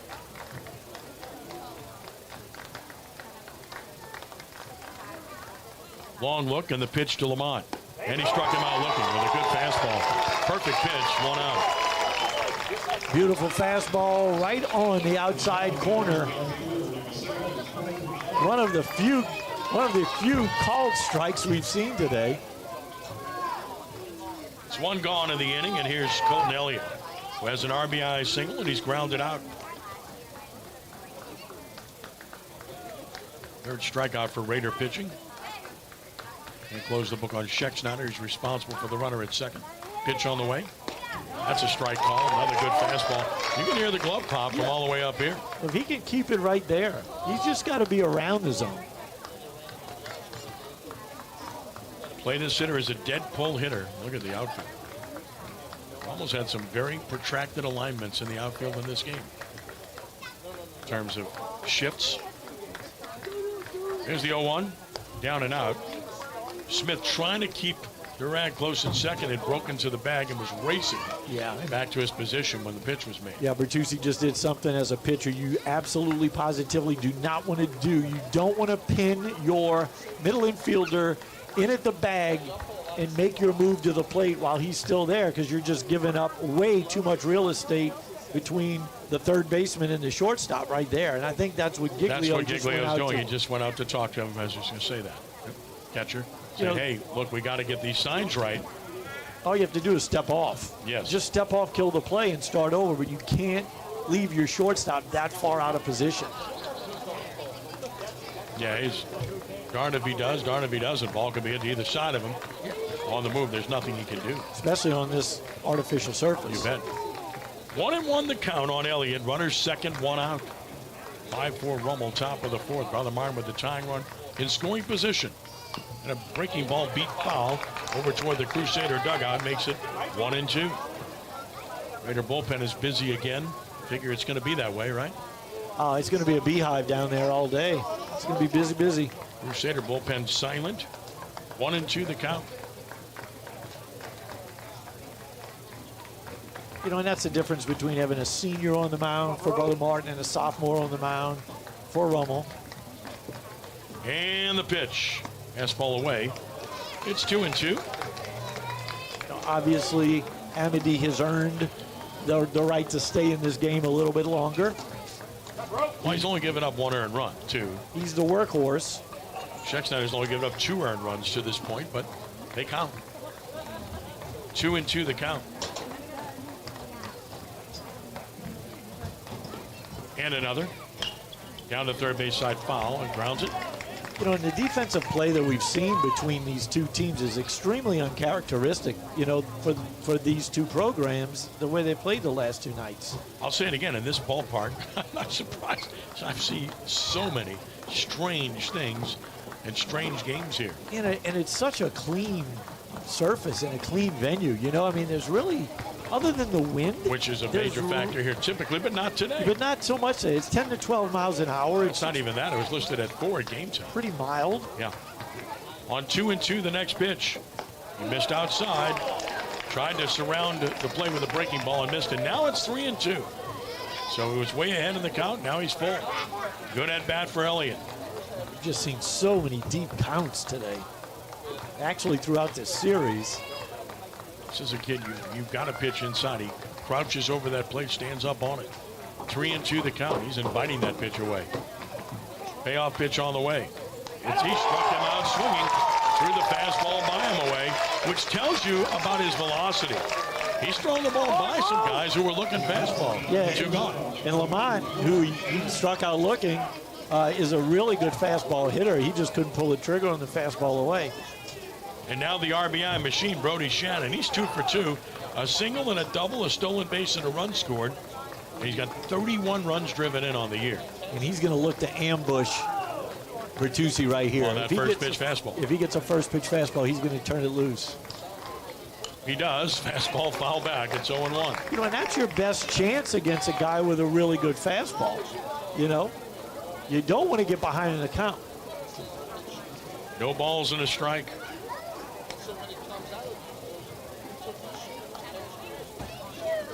It'd be huge if Bertuzzi can leave Durand out there at second base after the leadoff walk. You know how those typically come around to score. Check with the runner at second. Long look. Pitch on the way. Breaking ball strike. Good pitch, 0-2. Well, if he can throw that second pitch for a strike, he's going to be tough. That was the best slider he's thrown so far today. That was a really good pitch. And now he's got Shannon right where he wants him. He can go in with the fastball. He can paint away with the fastball. He can go slider on the corner, off the corner. He's got it. He can elevate if he wants. He's got him right where he wants him. No balls, 2 strikes. Next pitch coming. Jumped him with a fastball. Hit right back to the pitcher. Throw to first for the out. And the inning is over. What a pitch by Brody Bertuzzi. And what a job of pitching by Bertuzzi. Saws off Shannon, inning over. No runs, no hits, 1 stranded. 6 left for the Crusaders. Bottom of the 4th coming, 5-4 Raiders. Back in a moment on CrescentCitySports.com and on 106.7 The Ticket.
Broadcasting from the Dudley DeBosier Injury Lawyer Studio, this is KKND Port Sulphur, New Orleans, 106.7 The Ticket.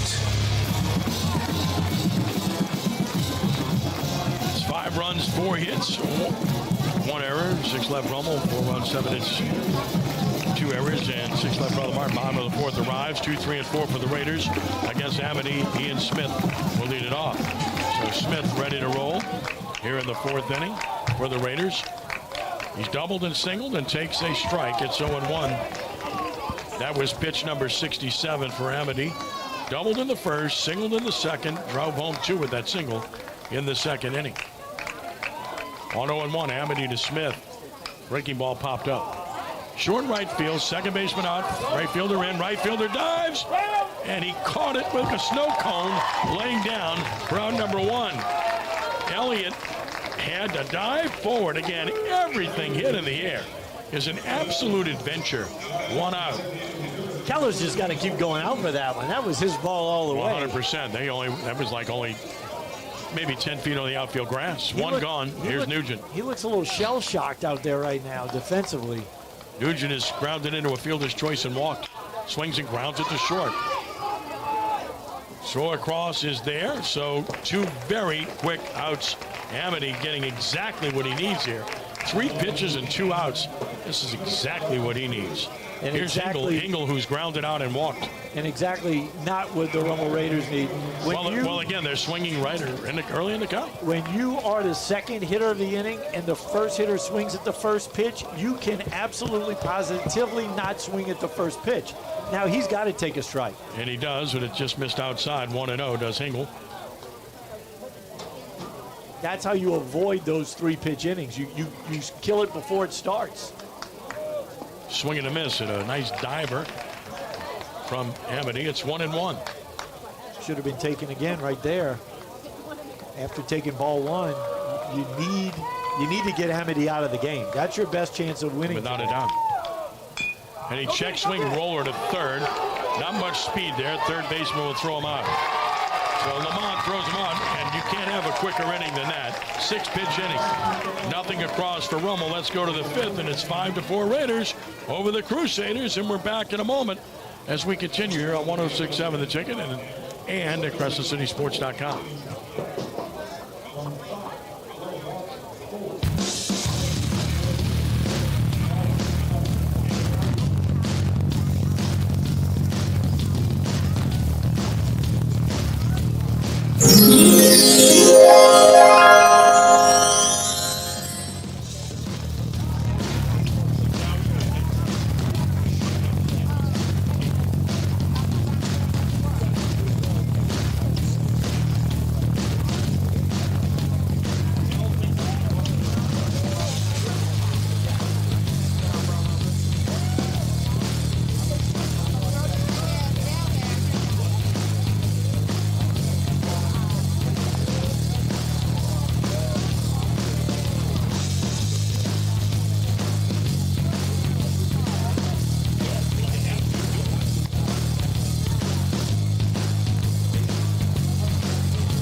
Broadcasting from the Dudley DeBosier Injury Lawyer Studio, this is KKND Port Sulphur, New Orleans, 106.7 The Ticket. On to the 5th inning we go, and it's 5-4 Rummel on top of Brother Martin, scheduled for 7 innings. And today's coverage on Crescent City Sports brought to you by Ochsner Andrews Sports Medicine Institute. Get the same sports medicine care the pros receive with minimally invasive treatments and quicker recovery times. Visit Ochsner.org/sportsmed to learn more or schedule an appointment near you. And today's coverage on Crescent City Sports is brought to you by Gibbs Construction, a leader in the construction industry in Louisiana and the Gulf Coast for more than 45 years. Transforming dreams, visions, and plans into reality. Gibbs Construction. I know Kirk appreciates Larry Gibbs and Gibbs Construction for the incredible sport of high school sports, including the Cardinals team that you've been involved with. What a great guy and just a great supporter of youth baseball in general. Gibbs Construction Cardinal team, right? Absolutely. We're going to go try to win him another championship this year. Amit Jabia takes a strike call from Brody Bertucci. Works into his 2nd inning. Line on Scheckschneider was 3 innings, 7 hits, 4 runs, 2 earned. Walked 3, struck out 3, hit a batter. Jabia 0 for 2. Waits from the right side. Pitch on the way. Down a ball, 1-1. Crusaders had the leadoff man on in 3 of 4 innings. Traffic all over the bases. We just had our first 1-2-3 inning of the game this past half inning. First overall scoreless inning, too. Chopper up the middle is short. Smith has to come get it, and he boots it. Another error on Rummel. Now, he had to come get it, but the hop was a good hop. It came up for him. He had to take his eye off the ball. He did. That's exactly what he did. He took his eye off of it right before he corralled it. And that was, although he had to come get it, he was getting the nice hip-high hop, and Javier does not run Not a fast runner, just about to say that. No threat there. All he had to do was catch it and flip it over to first. I mean, that's concentration just escaped him. 6 errors for Rummel in these 2 games. I mean, in plays that aren't hard plays. And again, here's Keller. Put more pressure on the pitching. Completely. Flew out to center his first time. He rolls this one to third. Third baseman will wheel the second. Out there, throw to first. Out there. So that erases the error quickly. 5-4-3 double play started by Morange nicely. Finished by Hurd nicely. Twin killing, 2 gone. Great play by Morange. Good pitch made by Bertuzzi right there. Fastball in on his hands again. Jammed him up, tied him up, which prevented him from getting out of the box quickly. That's really why Rummel was able to turn that double play. When you get your knuckles broken that badly, it's hard to get out of the box. Here's Luke Gabb, who's reached on an error and scored, and he's singled, and he takes a strike, and it's 0-1. 5-4 Rummel, top of the 5th inning.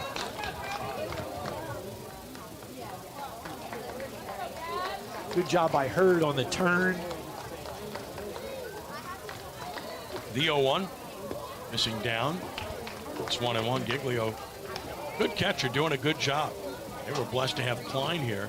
He was very good defensively, and they've got Giglio. He's a good player. Giglio does a good job of managing the game back there. You saw it last inning when he made that trip to talk to Bertuzzi after the confusion on the pickoff play. 1-1 is chopped up the middle of short. Smith ranges to get this one, gloves it, makes a good play here, and throws him out. In the inning, no runs, no hits, 1 error, nobody left. Let's take a stretch from Maestri Field. Bottom of the 5th coming. The Raiders 5 and the Crusaders 4 here on 106.7 The Ticket and at CrescentCitySports.com.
Crusaders 4. And here in the bottom of the 5th, Joel Morange will lead it off for the Raiders against Drake Amity. 72 pitches in 4 innings. He's walked 3, struck out 2, hit a couple. Morange, after a big night 2 nights ago, is 0 for 2 here. He's struck out swinging and popped to third. He's got to give the Raiders a good leadoff at bat right here.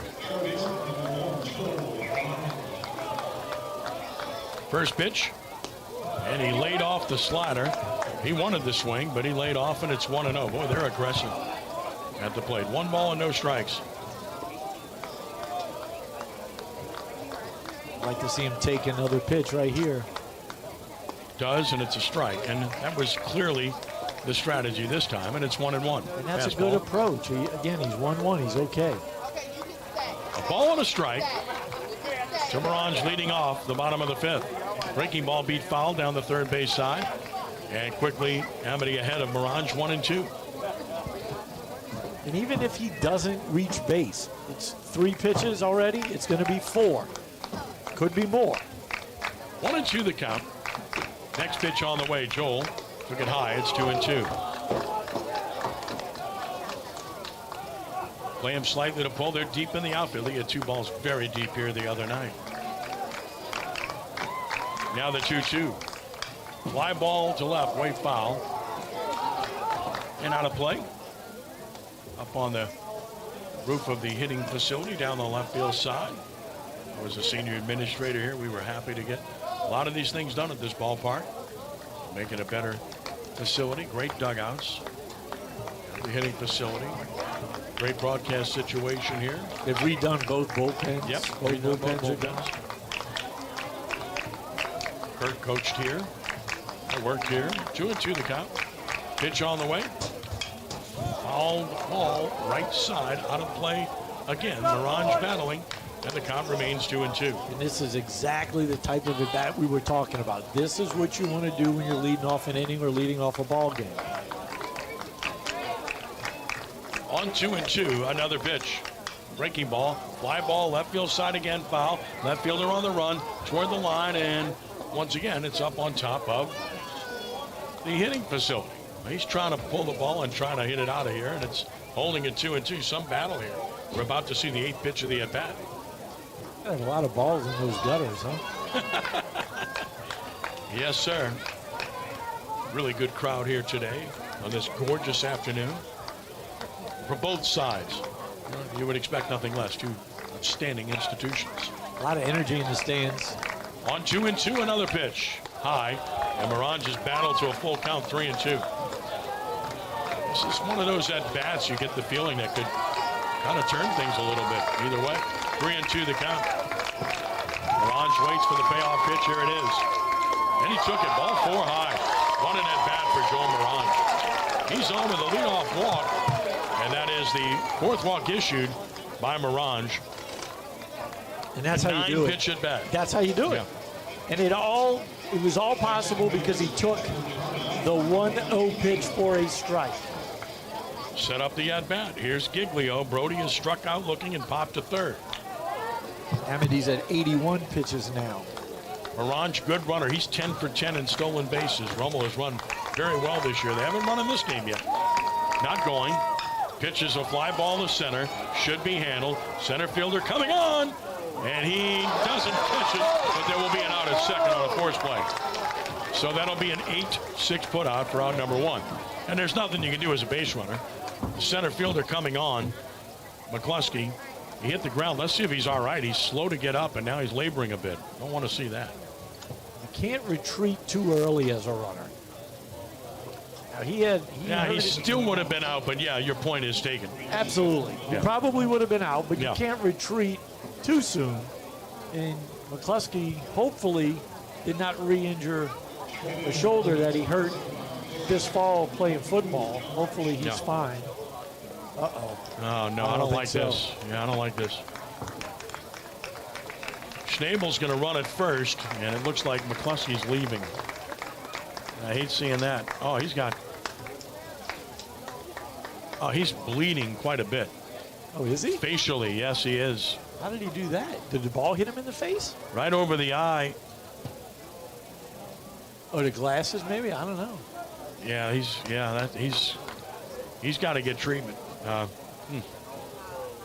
I wonder if he's going to stay in the game because they haven't sent a replacement out. I think they might just be cleaning him up. Trying to clean him up, yeah. So that's what it looks like.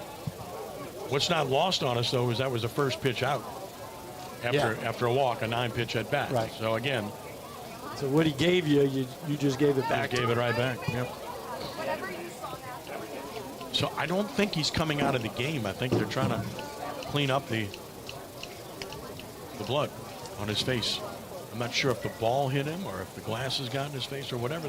Or when he hit the ground. Maybe. Either way. But he could have hit his nose on the ground. Right. He had the presence of mind to get up and throw the runner out at second. He's a tough player. He's a tough kid. He's tough and he's good. I have gritty. So admiration for Brady McCluskey.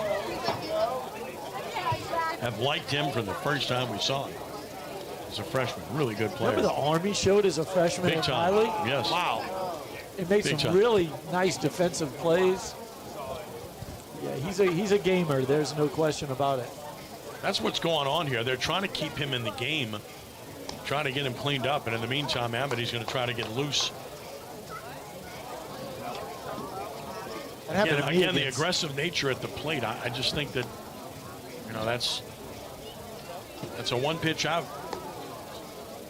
You have a pitcher kind of on the ropes, right? Selectivity is the key. You got him over 80 pitches with nobody out, and you swing at the first one and make out, and you're still waiting on Brady McCluskey to see if and when he reemerges from the dugout.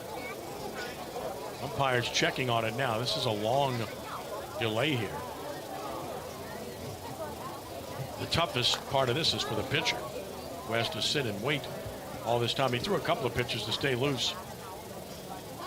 And Cazzo's talking with Lamont over at third. These are two great programs and a whole bunch of players and coaches that have a lot of respect for each other and get along quite well, I might add, even though it's a rivalry. And they get after each other on the field, but the respect is clear. The relationships are good. And it's one of the things you really enjoy. They're all friends. About this traditional league that you've seen for so many years. They're all friends. They play travel ball together. They play playground ball together when they were younger. This is taking an extraordinary amount of time. You don't see this kind of delay in a game this often. Typically. Yeah. But again, at this ballpark, you expect anything. I love this ballpark, by the way. Listen, it's been a big part of my life. Called my first game here in 1982 and did UNO games from 82 through 94 consistently, and then on and off, and then again from 01 to 06. Did Zephyrs games here from 1993 to 96 before the Zephyr Field opened. So I've called so many games here, I can't even, I've lost count. So many great games, so many great baseball players that have come through here. I mean, think about when UNO was not in a conference. When you first started calling it, every night was a premier team coming in here. Big time. We had 1,000 fans or more every night, man. It was fantastic. Ron Maestri, what he did here was incredible. And he built it from scratch. Yeah, he did. He recruited great players. And, I mean, I just enjoyed that immensely. I mean, they were so good, lost to Wichita State to go to the World Series. Augie Schmidt and company, who were so good. 79, they were incredible. To me, that was the best team they ever had on the field. I hope that's McCluskey coming out. I believe it is. Going to return to the playing field. Gets a big round of applause. Great to see that for Brady McCluskey. That team in 79, oh my goodness. I mean, John Shivey at first, Paul Maneri at second, Manny Coletti at short, Kevin McGann at third, Leroy Weimer behind the plate, Randy Bush in left, Mike Quaddy in center, George Perez in right. My goodness. I mean, that was an incredible team. And like I said, every weekend was a headliner, and in midweek you get Mississippi State, Will Clark, Palmero, Thickman coming in. You'd get I didn't mention Jimmy Kropog was a big part of that team too, but no, you're right. Big-time opponents here all the weekends, time. North Carolina State, South Carolina, Oklahoma State, Baylor, USC came here. It was unbelievable. It was awesome. Here's Tyler Formo after the long delay. Runner first, one out here. 5-4 Rummel, bottom of the fifth. Stretch in the pitch by Amity. And he threw a strike. That's impressive for Amity, who had to wait at least, I don't know, that might have been like 8 to 10 minutes. 0-1 the count. And he throws a backdoor cutter. No balls and a strike on Formo. A lead from first, Schnabel. There he goes. The pitch is away. The throw down is out. He's out at second. And Rummel loses another runner on the bases on the 2-6 putout. Great tag by the shortstop, Shannon. He didn't get a great jump. He kind of stumbled a little bit out of his break. I don't like that call. I'd like to see a little replay on that. Third base umpire Marty Frizard said that he tagged him on the foot before the hand got in, but I'd like to see a little instant replay on that one. We don't have the pitch is high, and it's 2 balls and a strike now. Base is empty, 2 outs. And now the 2-1. And a swing and a smash down the right field side. That's a hit for Formo. Boy, that out at second cost Rummel dearly. Formo with a 2-out single extends the inning. Hit number 5 for the Raiders, and that gets Ben Hurd to the plate. He had the double his last trip. He's also reached on an error and scored. So he's had a good afternoon. Formo got out and around that fastball a little bit, but he was able to find some safe pasture out there down the right field line. Here's Ben Hurd. He takes one right down the middle, a strike call. Thank all of these sponsors to make this happen, including Glenn Formo, who's watching this afternoon. He's sitting right down there by the third base dugout, right behind the on-deck hitter. Strike 2 call, so 2 pitches taken, and Hurd's in the hole 0-2.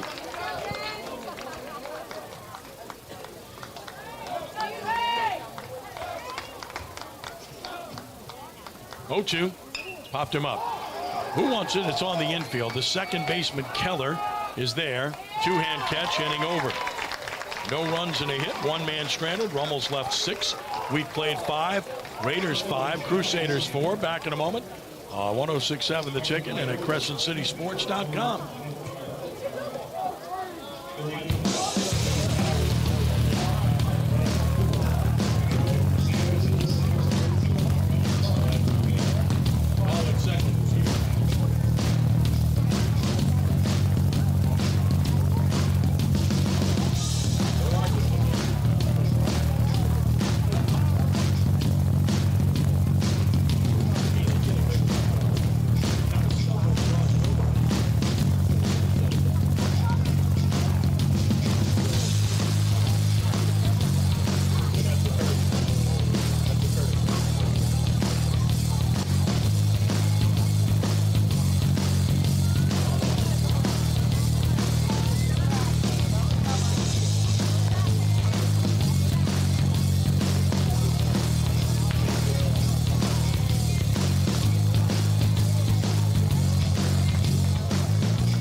Sixth inning we had. It's 5-4 Rummel over Brother Martin, and this one has turned out to be a really good ball game. But then again, what else would you expect between these two teams? Is here in the 6th it will be Dominic Toten to lead it off. Then the top of the order, McCluskey and Duran against Rody Bertucci, who's come in and done a great job in 2 innings thus far for the Raiders.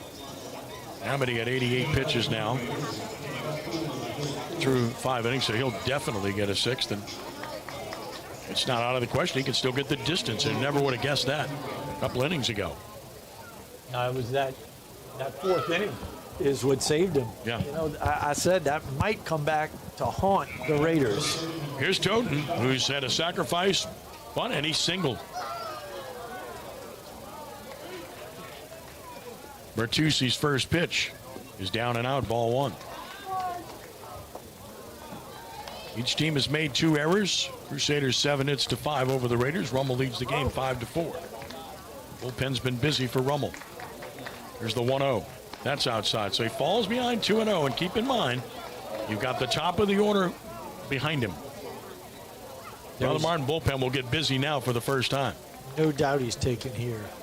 Way outside. Not even close. So 3-0 here. So 3 balls and no strikes.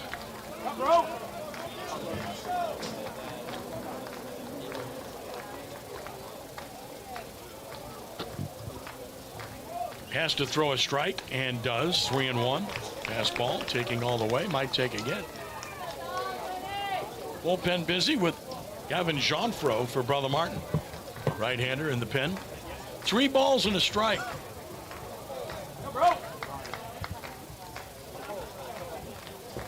Bertucci with another.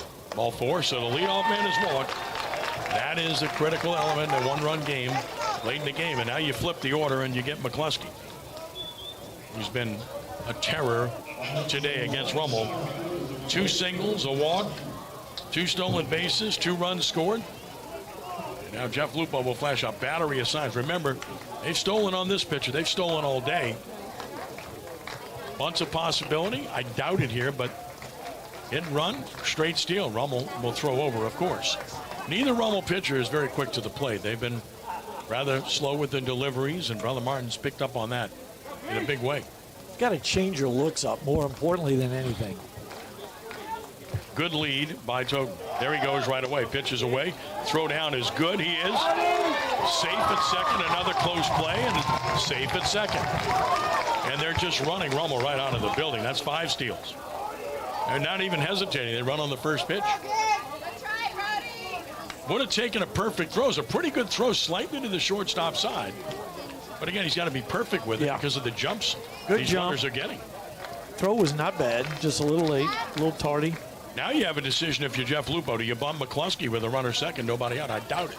I'm not giving up McCluskey. I don't either, not the way he's swung the bat. He's swinging. He takes a strike, 0-1. Again, the leadoff walk always kills you. That's what killed Rummel 2 nights ago. To the 9-hole, too. That's even worse. No balls and a strike. Tying run at second. Nobody out for Brother Martin. Here in the top of the 6th inning. 5-4 Rummel. Next pitch on the way. Gonna bunt. Took it high and away. So it's 2-1 as once again he falls behind. And that's the concern for Bertucci. It's all, if he's in the zone, he's really good. And he had been up until the leadoff batter in this inning. 2 balls and a strike. Well, again, it's an extended outing. He only had 9 innings coming in on the year. That's outside. Runner for third, stolen base. They weren't awake. Third baseman late getting there. The catcher had the double clutch. Safe at third, stolen base, and it's a 3-1 count. I think Frizzard at third, the third base umpire, was giving him that base due to obstruction too. Either way, because he pointed at Morange and pointed down at the bag like he was blocking the bag. Well, he had it stolen anyway, so either way, he's safe. And it's a stolen base, and it's 3-1 on McCluskey. And the pitch. And a ground ball will get the tying run home to first base. The play to first unassisted for the out. This game is tied. 5-5. We're starting over. McCluskey does the job. His second run driven in. And we're tied at 5. A walk, 2 stolen bases, and a ground out. That's what you call manufacturing a run right there. Without a doubt. With only 2 batters. So tied at 5, 1 out, and the batter is Durant, who's walked twice and struck out.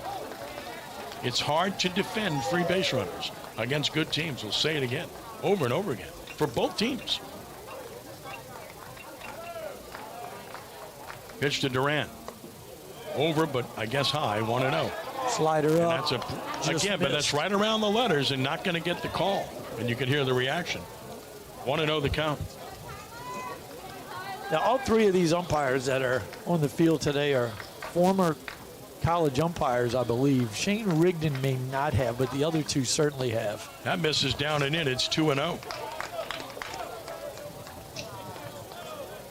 Tied at 5, top of the 6th inning.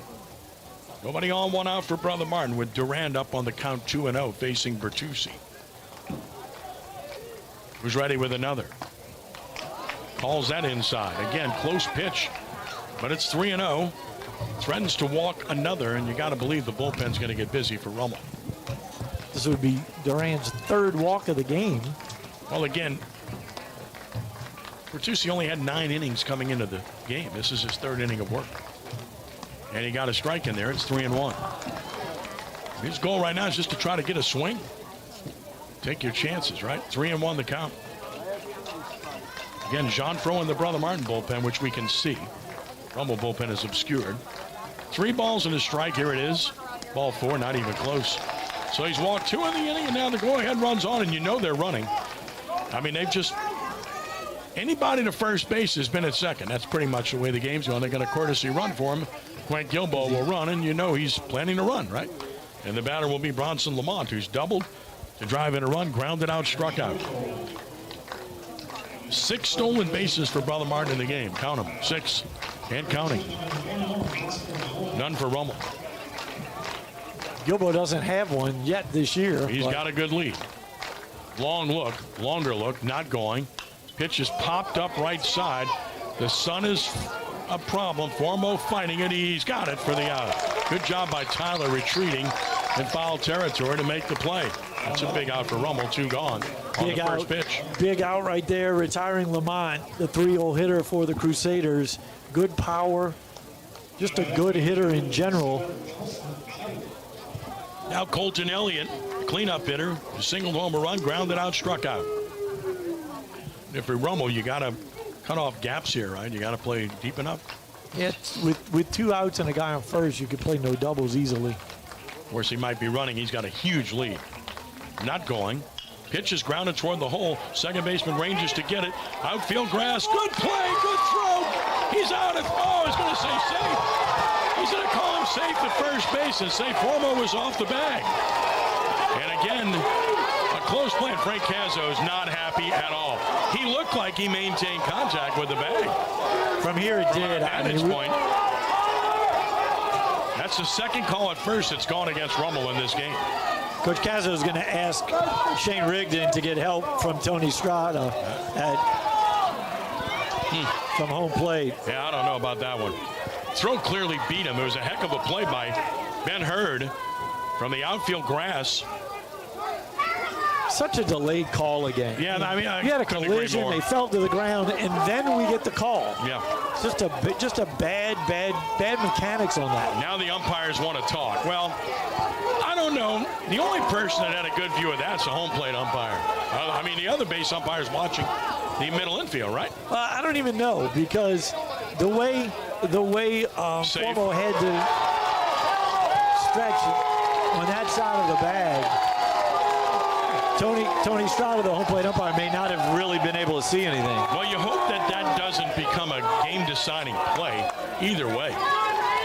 Runner's safe. Got to give him an infield hit. And it's first and second, 2 outs. And the leading RBI man for Brother Martin is up.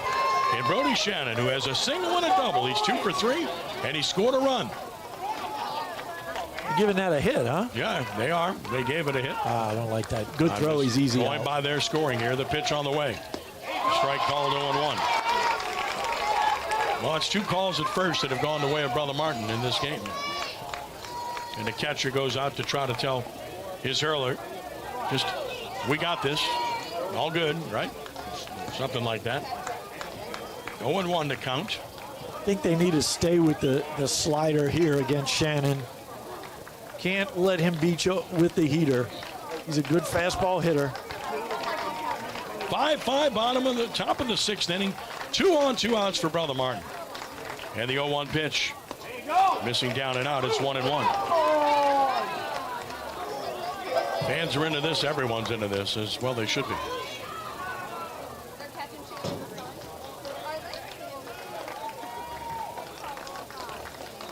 One ball, 1 strike. 2 on, 2 outs.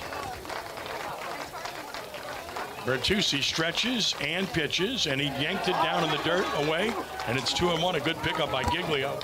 Great play by Giglio coming up with that one. He didn't just block it either. He caught that. Good job of shifting his body into the left-handed batter's box, stayed low, and all winds up in the glove. Keeping Durand at second and Elliott at first. 2 balls and a strike with 2 on, 2 outs. What a dangerous Brody Shannon. Bertucci from the stretch. And to the plate. And a ground ball to second. The play will be to first. Threw it wide, and he's out at first. This time, Formo held contact going down to make the play. That's a play could have gone to second on, but tried to go to first and made it interesting, but the inning's over. Hold your thought as we get to break. A run scores on a hit with 2 stranded, and that's 8 left for Brother Martin. Bottom of the 6th coming. Tied at 5 here at Maestri Field on 106.7 The Ticket and CrescentCitySports.com. Good job, team!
bottom of the 6th inning. This game is tied 5-5, and Rummel will have Jack Hurd leading it off.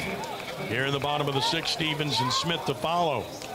Hurd has twice batted and twice been hit by pitches and scored a run. Trying to get something started for Rummel. He takes a strike. It's 0-1. Pitch number 89 for Amity. Bullpen busy behind him. Rummel bullpen's busy too. 0-1 the count. Next pitch on the way to Jack. Ground ball to second. Keller eats it up. Plenty of time. Throws him out. Amity takes care of Hurd. Bo Stevens will bat. He has walked to drive home a run and scored a run, and he singled home a run in the 3rd. Was thrown out at second, trying to extend it. Big out to start the inning for Amity. It's always nice when you can start an inning off facing the 9-hole hitter.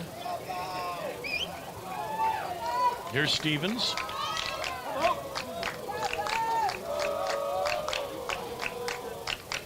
First pitch from Amity is a breaking ball missing down and in. Boy, they've thrown Stevens a lot of breaking balls, 1-0.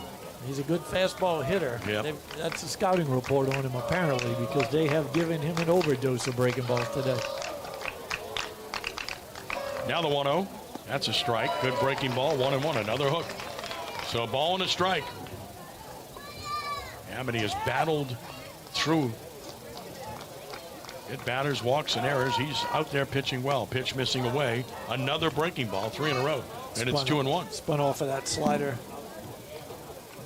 Didn't quite finish it enough. Left that one out in the right-handed batter's box. 2 balls and a strike. And he chased a pitch that was ball 3. Fooled badly on an off-speed pitch down. It's 2-2. Back foot slider. Excellent location. That's the one you have to throw to the lefty. Now he's even 2-2 on Stevens, who waits, and here it is. That's down, same pitch, but he laid off this time. Good adjustment. And it's 3-2.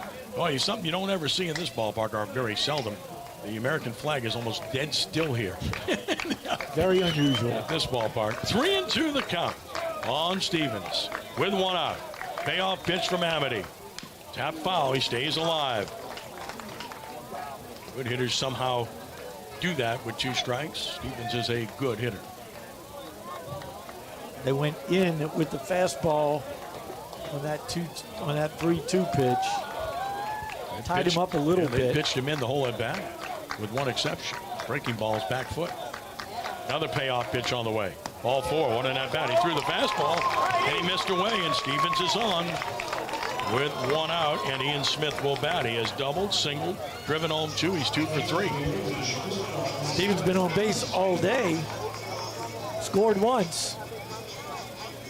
Not a big threat to run. 3 steals and 5 attempts. Represents a go-ahead run here in the 6th. He's hitting first because he's a great hitter, not so much a base stealer. The pitch inside to Smith. It's 1-0. Rummel's got the right guys up. 1 on, 1 out here. Tie game 5-5, bottom of the 6th inning. Get one here. All you need is 3 outs. Pitch on the way. That is over below, and it's 2-0.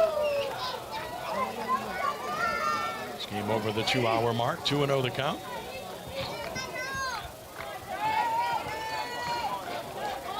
On 2-0. Here it comes. Swing and a fly ball hit high and deep to center field. Center fielder back with a play. Makes the catch. Round number 2. McCluskey hadn't played deep enough, and he got there with room to spare. 2 gone. Ball was hit well. Just didn't get any carry on it. There's no real wind out there to knock it down. I'm wondering if he hit it off the end of the bat a little bit. Now Owen Nugent, who's looking for his first hit of the series. That's unusual. He's 0 for 6 against Brother Martin. He has a walk in this game, 0 for 2. Stretch pitch. Bounced it in the dirt. Nice block by Duran to keep the runner at first. 1-0. Tinkstrom is down in the bullpen as well. Yeah, they've had 3 pitchers up. Now they've switched off. Fouled back by Nugent. It's 1-1. Got a lot of depth. John Fro's a good one. Tinkstrom's a good one. Tinkstrom threw on Monday, I believe. He threw about 116 pitches on Monday. Blaze Tingstrom with Jean-Fro throwing in the pen. That pitch down and out. Another good play by the catcher. Duran's 2-1. That's important. It's twice he's kept balls from getting by that would have gotten a runner into scoring position. So 2-1 the count.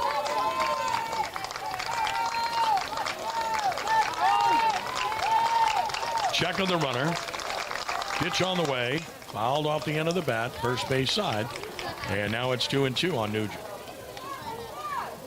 If you're Nugent, you'd like to get the count to full to try to get Stevens a running start. Tingstrom threw Monday, March 16th against St. Paul's, threw 112 pitches. Here we go on 2-2, and a foul out of play. Right side. He collected the win in that game, throwing 6 innings, 5 hits, 5 runs, 5 earned, 11 strikeouts against St. Paul. Yeah, Rummel's got De La Salle Monday. Brother Martin's got Jesuit Tuesday this week. 2 balls, 2 strikes. Tied at 5, bottom of the 6th. Pitch to Owen Nugent. Runner goes, and the pitch is fouled back. So they started Stevens. This is quite a battle. This will be the 7th pitch of this at-bat. Owen Nugent, starting pitcher Thursday night, trying to strike a blow here for his team.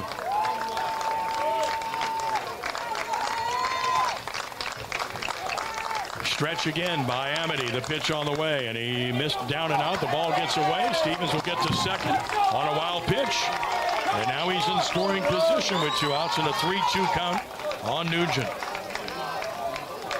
Not a whole lot Durant could do about that when that fastball was yanked down and away into the left-handed batter's box. He tried to backhand it, and he was real lucky just to get a glove on it. 3 balls, 2 strikes, 2 outs. Runner second, 2 outs. Waiting is Nugent. Lead Stevens from second. Payoff pitch Amity. Breaking ball foul. Look out. Line down the first base side with fans standing everywhere over there. I think everybody's okay, fortunately. And I do mean fortunately. He low-bridged a couple of people there. That was pretty scary. Whew. Just outside the protective netting, and they're standing right on the chain link fence. Those are the best seats in the house. You can have them. 3-2 the count. Stretch and the pitch. Breaking ball grounded to short. Fielded by Shannon. Throw is true. Inning is over. Amity does the job. No runs, no hits. A runner stranded for Rummel. And the Raiders have left 7. We go to the 7th. This game's tied 5-5, and we're back in a moment on CrescentCitySports.com and 106.7 The Ticket.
The 7th, scheduled for 7, and we're tied 5-5. Amity at 109 pitches, probably done.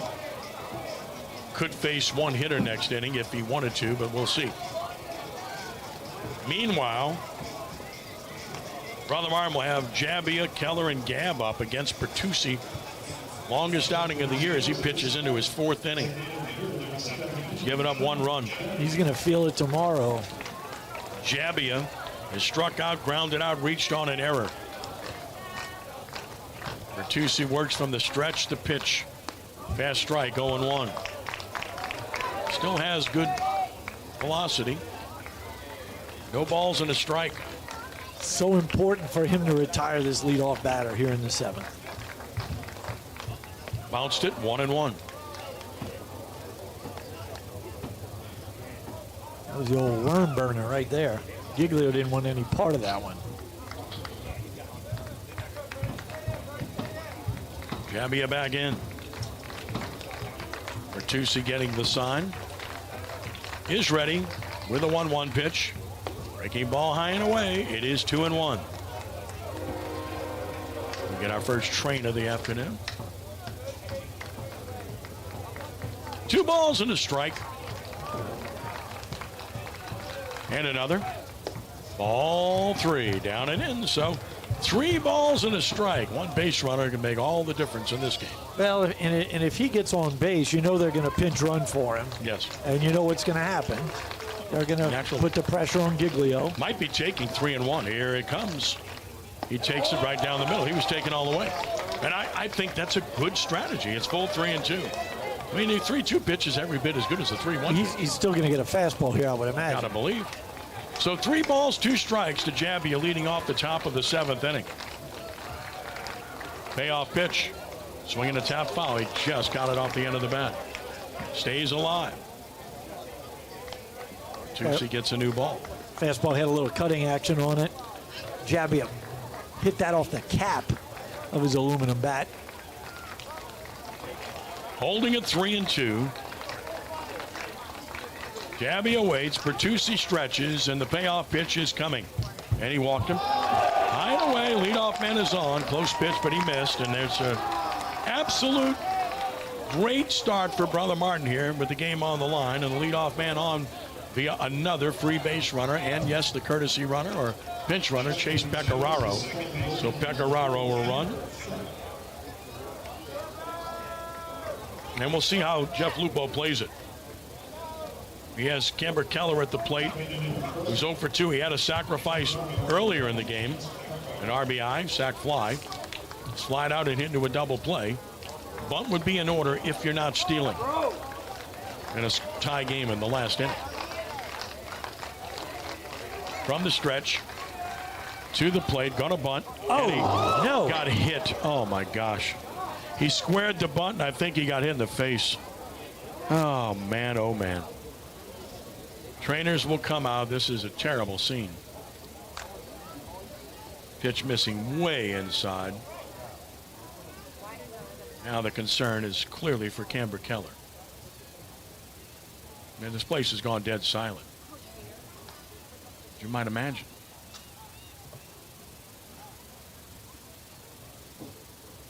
Both trainers are out.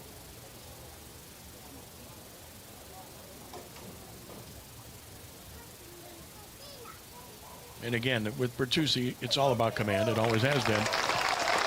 And he's lost it at the wrong time for Rummel. The great news is Keller's up and he's walking, and that's great news. Big round of applause, both sides. We'll get a runner at first for him. That's Kai Ullman. Might recognize that last name. Oh, yeah. Jay's a little busy right now. You think? Yeah. But now it's obviously set up for Brother Martin with 2 on, nobody out for a bunt here.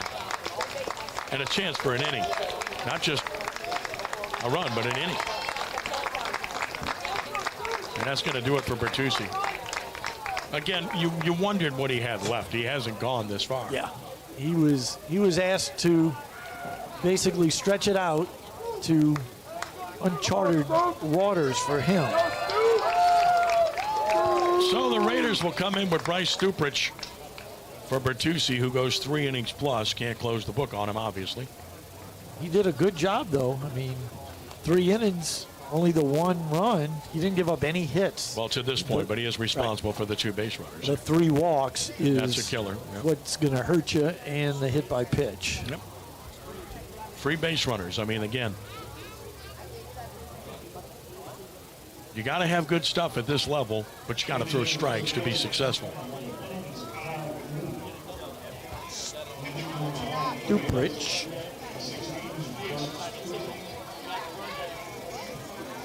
So Bryce Stuprich comes on in a very difficult spot. Stuprich, a junior. His brother was a terrific pitcher at Brother Martin in Southeastern. Bryce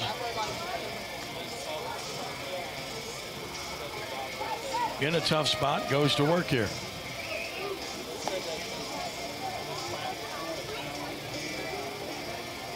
Saw him briefly the other night, right?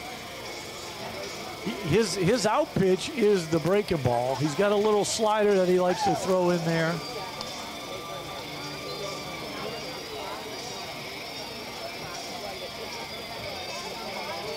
And Bryce, a right-hander, taking his warm-up tosses. Was hurt early in the season and wasn't able to come in and pitch until, fairly recently. And he's become an important part of this pitching staff. They're counting on him.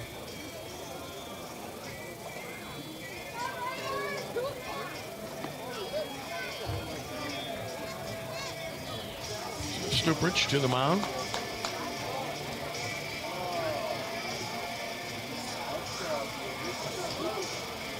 Stuprich, 6 2/3 innings, 4 appearances on the year. And he has 2 saves for the Raiders. He leads the team in that department. No record despite missing a significant part of the season. So you can see that he's been important to this team, especially in later game situations. No ERA for him. 4 hits allowed, 1 run unearned against him. 4 walks and 10 strikeouts for Bryce in 6 2/3 innings. And he's up there now with 2 on, nobody out to face Luke Gabb, who figures to bunt with 1st and 2nd, nobody out. He's going to have to field his position right here. Without a doubt. Sure, Joel Morange is going to be cheating in, as will Formo. Be interesting to see what bunt play, what bunt coverage the Raiders are going to be in here. That runner on second is your go-ahead run. This is a wheel play for me. And they do have Morange in on the turf at third. Formo at first. We'll see how they play it. Shortstop's up the middle, though. Smith. Runners leave. They feign a pickoff throw. With both the second baseman and shortstop breaking to the bag.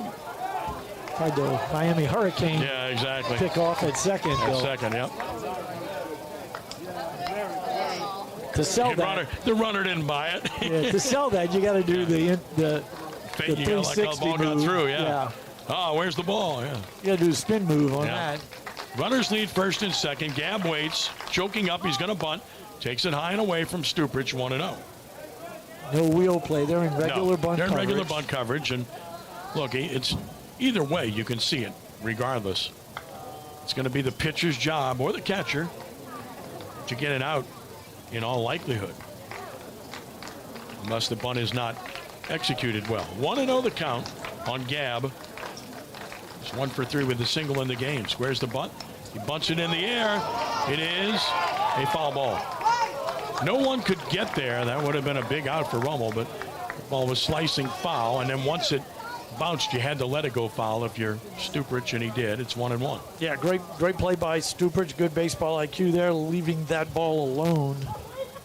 He actually ran out of his shoe. He had to put his shoe back on. He did. He threw his shoe. This is Louisiana Derby Day. We're not talking horse racing here. 1-1 the count. Runners 1st and 2nd. Gabb at the plate. Tied at 5. Top of the 7th. Scheduled for 7. Brother Martin threatening to take the lead. Stuprich ready. 1-1 pitch. Going to bunt. And he bunts it beautifully. Pitcher, tough chance. Will have to go to first. And he got him. So Stuprich got the out, but that's a perfect bunt by Gabb. And now the go-ahead runs at third. Another runner in scoring position at second with only 1 out. That's how you do it. Well done by Gabb. And now Dominic Toten will bat, or he's going to be a pinch hit for. We're going to get a pinch hitter for Brother Martin. It's going to be, or is it Toten? No, I think it's Toten. Yeah. Okay.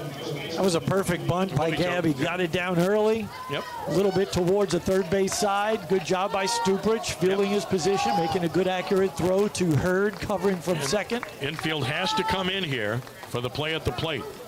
Creates a lot of holes. Second and third, one out. Toten is singled. Sacrifice bunt. He's walked and scored. And stolen a base.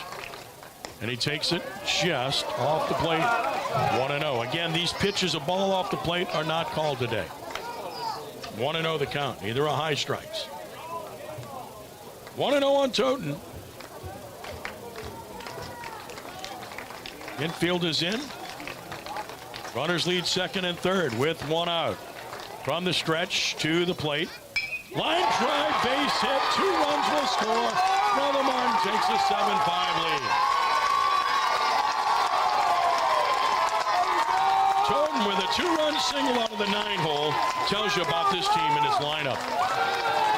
Stuprich left that one up, and Toten just slapped it right out into left center field over the head of Ian Smith. Right. Runs are charged. RBI single. Runs are charged to Bertuzzi. He stands to lose it. Unless Rummel rallies. McCluskey bats, trying to do some more damage. He singled twice and walked. And Toten figures to run here.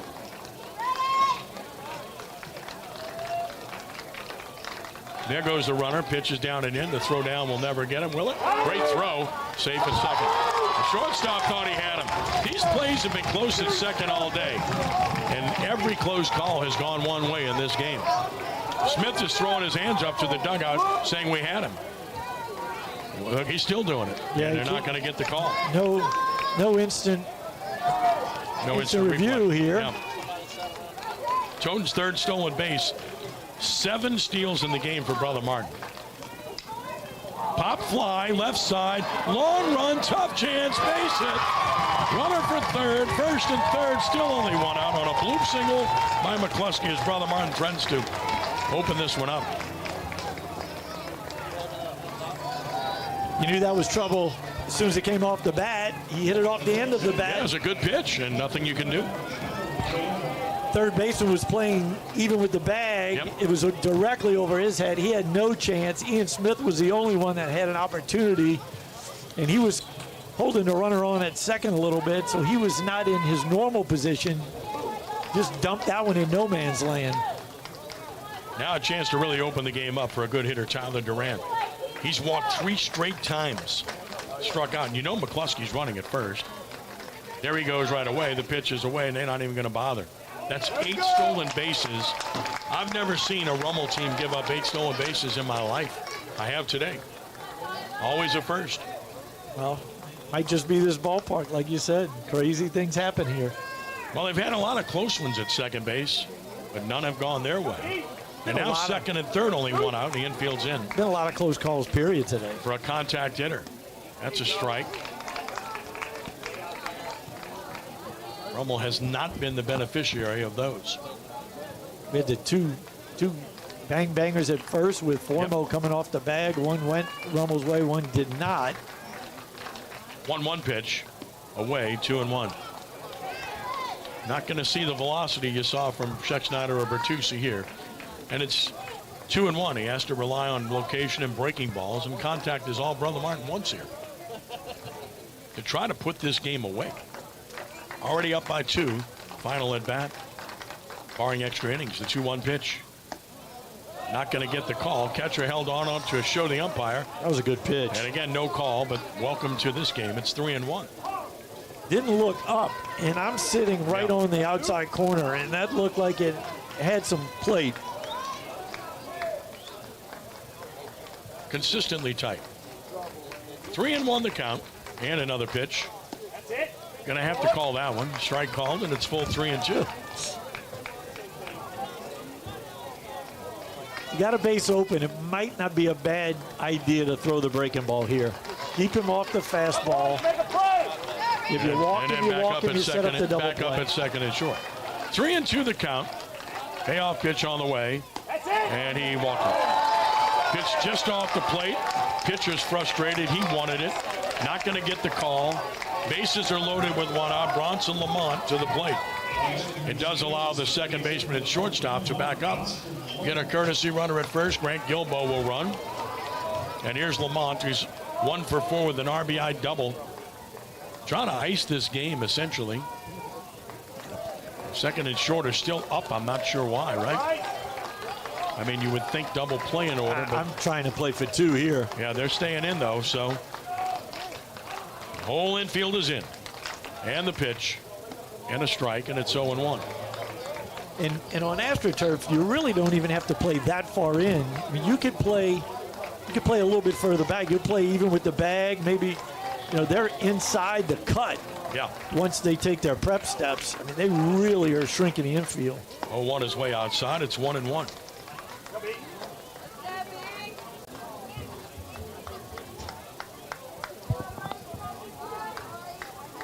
Runners at every base with 1 out. 2 runs home for Brother Martin, leading 7-5. Trying to extend the lead here with Lamont. Breaking ball beat on the ground to third. The play is going to be home. The throw is there for the out. Throw back to first, safe. They get the force play for out number 2. Now you can play at normal depth on the infield. Morange delivers to Giglio. He tried to turn it, but not hit hard enough. And now here's the cleanup hitter, Colton Elliott, who's got 2 hits and an RBI. It's a good little breaking ball right there by Stupridge. Had Lamont way out in front. Hit it off the end of the bat. Morange actually had to come charge that ball. His throw was probably only about 45 feet. Pitch on the way to Elliott. And a swing and a base hit to right. Will score at least 1. Second runner for the plate. He will score. And it's 9-5, Brother Martin. They've broken it open here. Elliott's 3rd hit of the game. And a 3 RBI game. Brother Martin continues to get it done against Rummel, especially in late inning situations. And now Brody Shannon, who singled and doubled. He's 2 for 4 with a run scored and a double, as mentioned. And trying to add some more, and you got to believe Elliott's going to take off at first. Everybody that gets on just takes off on the first pitch. I like the way that Colton Elliott swings the bat. He's hitting .391. He's only a sophomore. Yep. He just drove in runs number 20 and 21 on the season. With 2 outs. Runner not going. The pitch is outside, 1-0. Those 2 runs charged to Stupridge.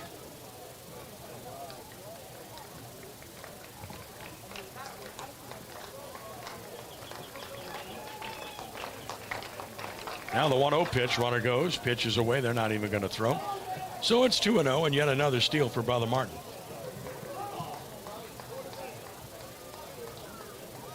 So 2 balls and no strikes.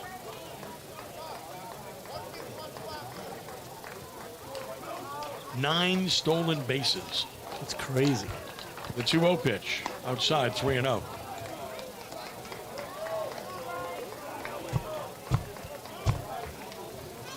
So 3-0, and this elongated inning continues for the Crusaders with 4 runs home already. Keeping the foot on the gas, 3-0. Strike, it's 3-1. Shannon was taking.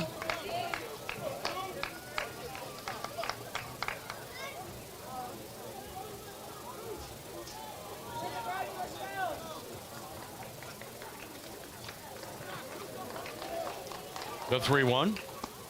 Strike call, 3-2.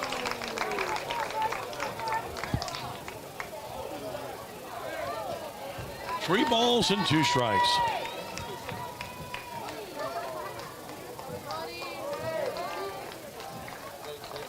Shannon waits. Runners lead 2nd and 3rd. Payoff pitch on the way. Out foul and back to the netting. We'll do it again at 3-2. 9th batter to hit in the inning. It's the second time that's happened today. The Raiders batted around in the 2nd. Just too much to ask when you walk the leadoff man and then hit a batter that's, again, against this team, you will not survive that. No way. 3-2 the count. 2nd and 3rd, 2 outs. Popped him up. Foul. Back here. Right below us, a souvenir. And it remains 3-2.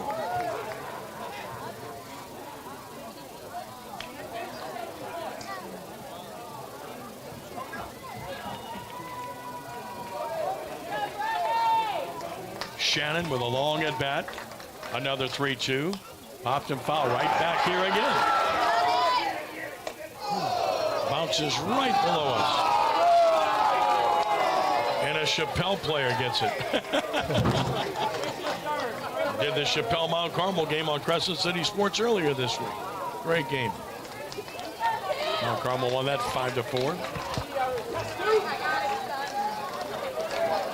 Still 3-2. And another. Swing and a miss, struck him out. But the damage is done.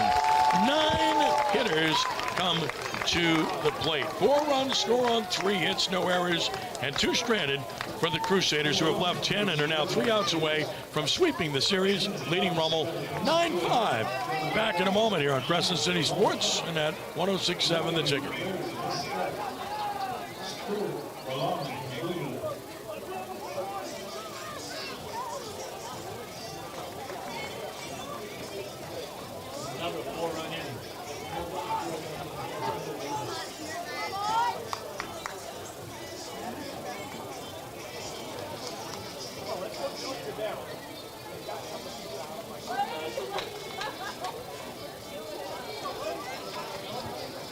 As veterans, we're no strangers to helping others.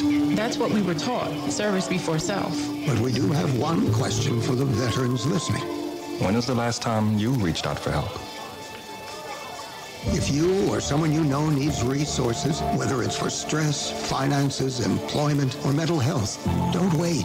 Reach out. Find more information at va.gov/reach. That's va.gov/reach. Brought to you by the United States Department of Veterans Affairs and the Ad Council. Broadcasting from the Dudley DeBosier Injury Lawyer Studio, this is KKND Port Sulphur, New Orleans, 106.7 The Ticket. Last chance for Rummel, trailing Brother Martin 9-5, going to the bottom of the 7th, and the new pitcher will be Blaze Tingstrom for the Crusaders, trying to nail it down. Not a safe situation, up by 4, plenty of room to play with. Tingstrom, 7 appearances, 6 starts. He's 3-1 with a 2.84 ERA, 32 innings, 34 hits allowed, 21 runs and 13 earned. He's walked 22, struck out 31. On the year has Blaze Tingstrom, younger brother Jude, former Crusader at Delgado now. And Tingstrom trying to close this one out and complete a sweep for his team against Rummel. Well, one thing you know about Blaze Tingstrom is he's going to bring the energy out there on the mound. He does not give you a chance to breathe in between pitches. He gets it, and he pitches. It's coming right back at you. First pitch on the way, high for ball 1 to Bryce Hingle, who's walked in 3 trips, 0 for 2. The walks have been up for Tingstrom this year. Strikeouts have gone up a little bit too, but the walk count has gone up. 1-0, right down the middle. It's 1-1. Taking all the way. Abity leaves. He's ready to get a win here. 6 innings, 6 hits, 5 runs, but only 1 earned. Walked 5, struck out 2, hit 2 batters. Swing and a miss, just threw it by him, and it's 1-2. Normally we see a lot of breaking balls from Tingstrom, but not so far. It's been Powder River. Just throwing strikes. But I'm looking for one here. On 1-2, next pitch to Bryce Hingle. Line drive to right down the line. That's a hit. Hingle's got a base hit. Outfield playing deep to cut off any extra base hits, and Hingle starts it off for Rummel with a leadoff single in the 7th. There's a fastball up and out over the plate, a little bit higher than Tingstrom would have liked. Hingle did a good job of getting the barrel to it, shooting it down the right field line. And the Raiders have a leadoff base runner here in the bottom of the 7th, so they're not going away. Hingle will get a runner. It's going to be Haven Hartman at first base.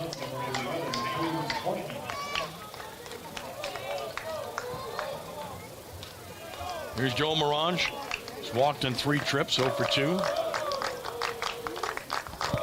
Tingstrom from the stretch to the plate. Breaking ball strike. Good pitch. That's that hook that you spoke of, and it's 0-1. That's what I was expecting with the 1-2 count to Hingle. But with the 4-run lead, they're challenging. 0-1.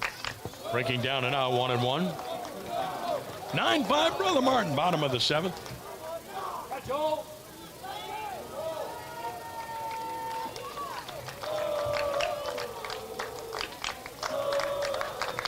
On 1-1. High, 2-1. Raiders just have to be patient. You can't do it with one swing of the bat. You have to put together a little rally just like Brother Martin did on Thursday night. You need 4. 2-1. Popped him up. That should be the first out. Lazy and easy for the center fielder McCluskey. He's got it. 1 out. Brother Martin 2 outs away from the sweep. And the batter is Brody Giglio, who struck out, popped out, grounded out.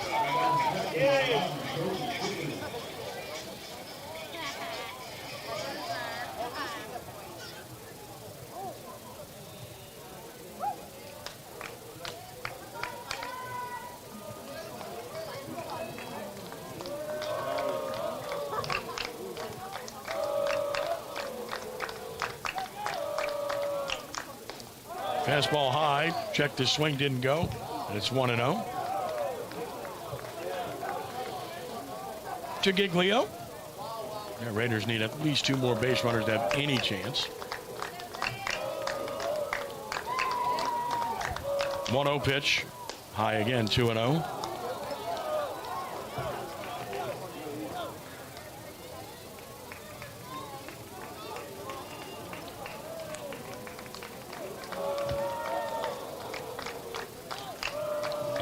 Two balls and no strikes. And he took a strike. It's 2-1. Fastball to Giglio. 4-run 7th inning for Brother Martin, matching their 4-run 7th inning 2 nights ago to beat Rummel. Looks to be decisive once again, barring a major rally. 2-1. Got the strike at the knees. Hitter didn't think so. You can tell by his reaction. And it's 2-2. Pretty good pitch. I'm not going to No, I don't have any problem with it. complain about that one a whole lot. Pretty good breaking ball right there by Tingstrom. 2 balls, 2 strikes.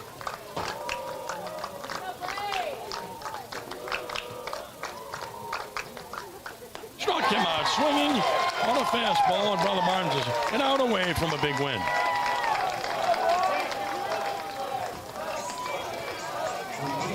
So 2 outs. And the batter will be Tyler Formo with his last chance for the Raiders. First pitch, high ball 1. Kurt Bollinger will go talk to the winners here as soon as it's over with. 1-0 the count. Swing and a miss by Formo, and it's 1-1.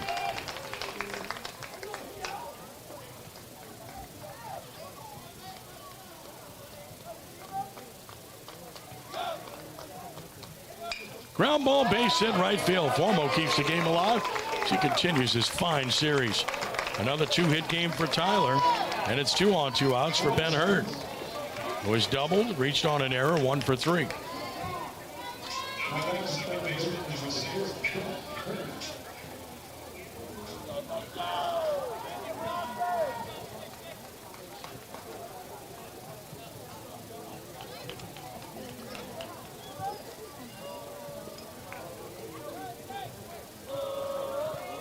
Two on 2 outs. Hurd bats. Takes it inside. A fastball, 1-0.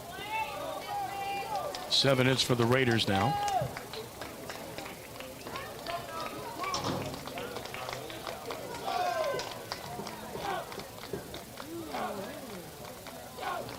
Runners lead first and second, and that's high.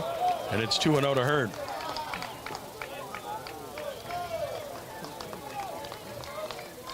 Pinch hitter on deck should the game continue for Rummel. It's like Mikey Posey. 2-0 the count. And the 2-0. Strike call, 2-1 he was taking, as you might imagine. 2 balls and a strike.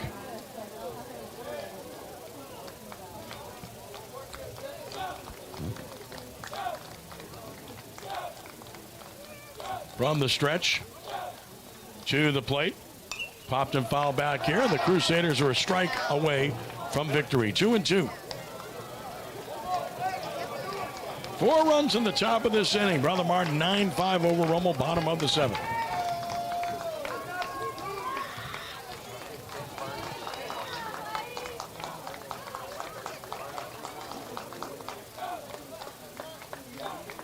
Two and two the count, 2 on, 2 outs. Pitch to Hurd. Pop foul back here again. Another souvenir, holding it 2-2. And Hurd continues to battle.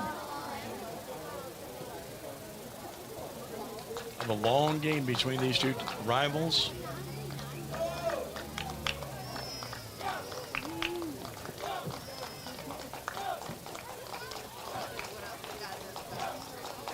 And the 2-2. High, wild pitch. Runners will go to second and third. The count goes to 3-2.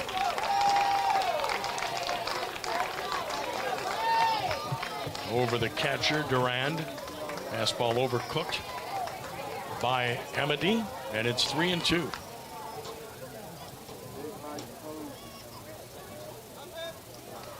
Hurd a deep breath as he prepares to stand back in. 3-2 the count. Payoff pitch. Popped him up to right.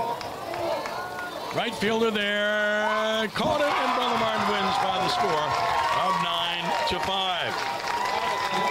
Crusaders sweep the series from Rummel, winning both games with 4 runs, 7th innings to get it done.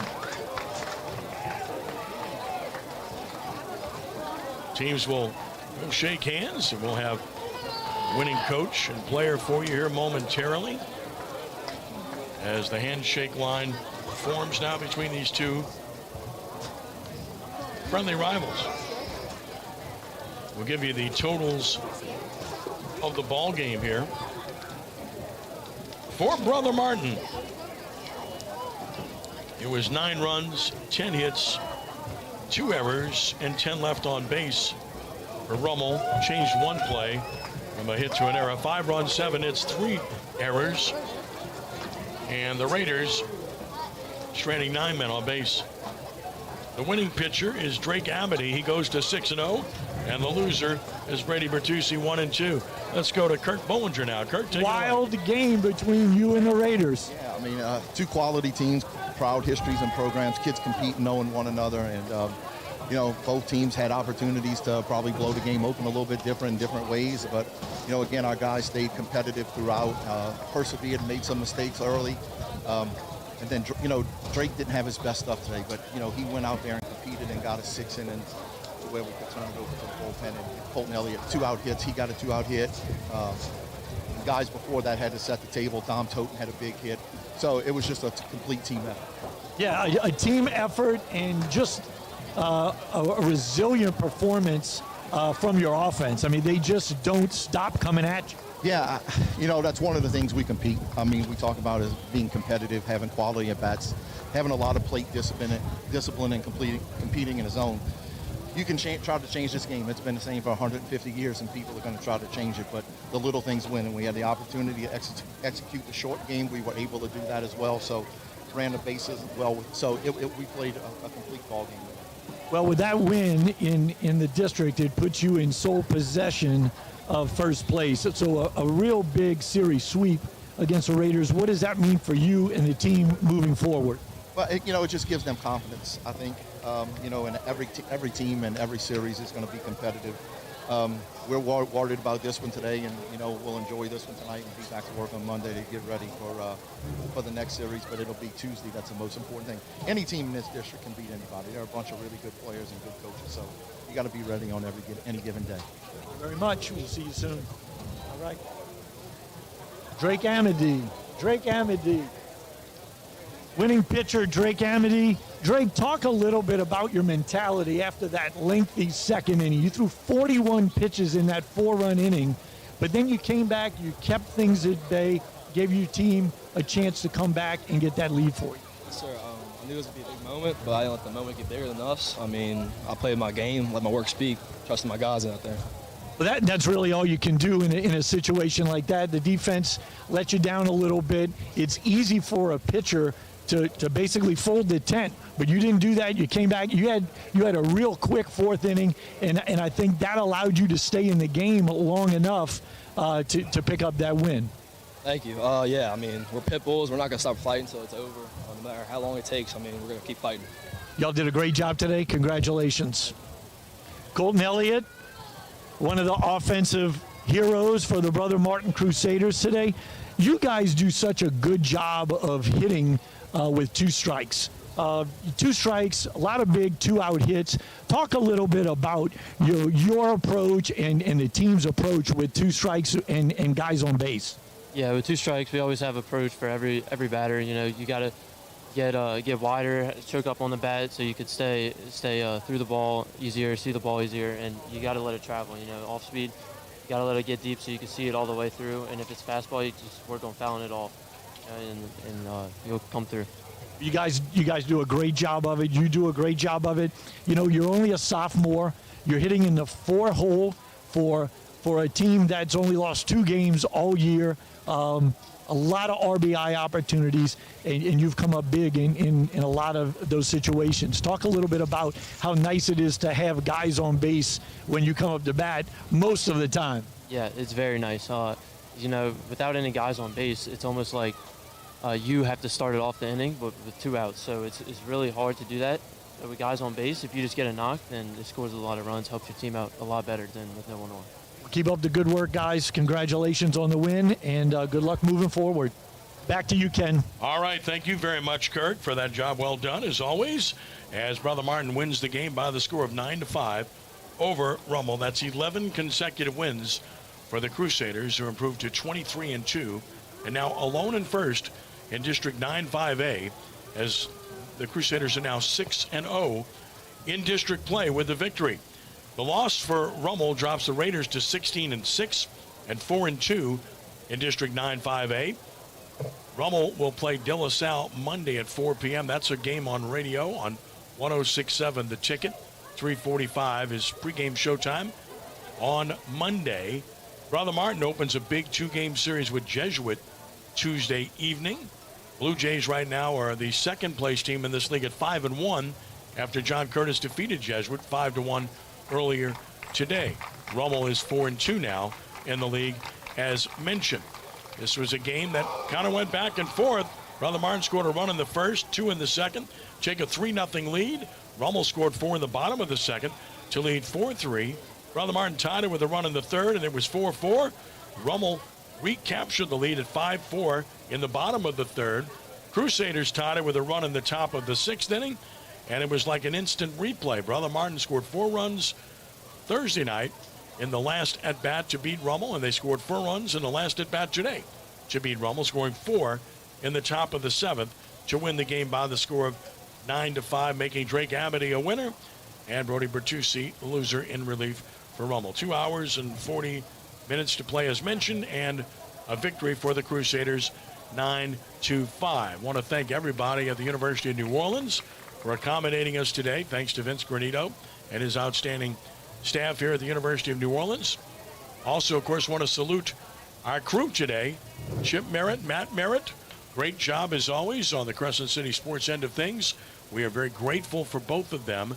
And, of course, to Rudy Dixon in studio at 106.7 The Ticket for his outstanding work here today as well. Good ball game as we expected, and a very good crowd here this afternoon as Brother Martin defeats Archbishop Rummel by the score of 9-5 to win its 11th consecutive game. Just a good ball club. We'll get a final comment from Kurt before we sign off here. He's just made his way back up to the booth, and in his tremendous physical condition, making his way back up quickly. Kurt, just a final thought or two from you, man. Just another wild, crazy game between the Brother Martin Crusaders and the Archbishop Rummel Raiders. Both of these teams, I'm sure we're going to see them in the playoffs. They're both playing good baseball. Somebody's got to win, somebody's got to lose. Crusaders came on top in 2 wild games with 4-run last innings.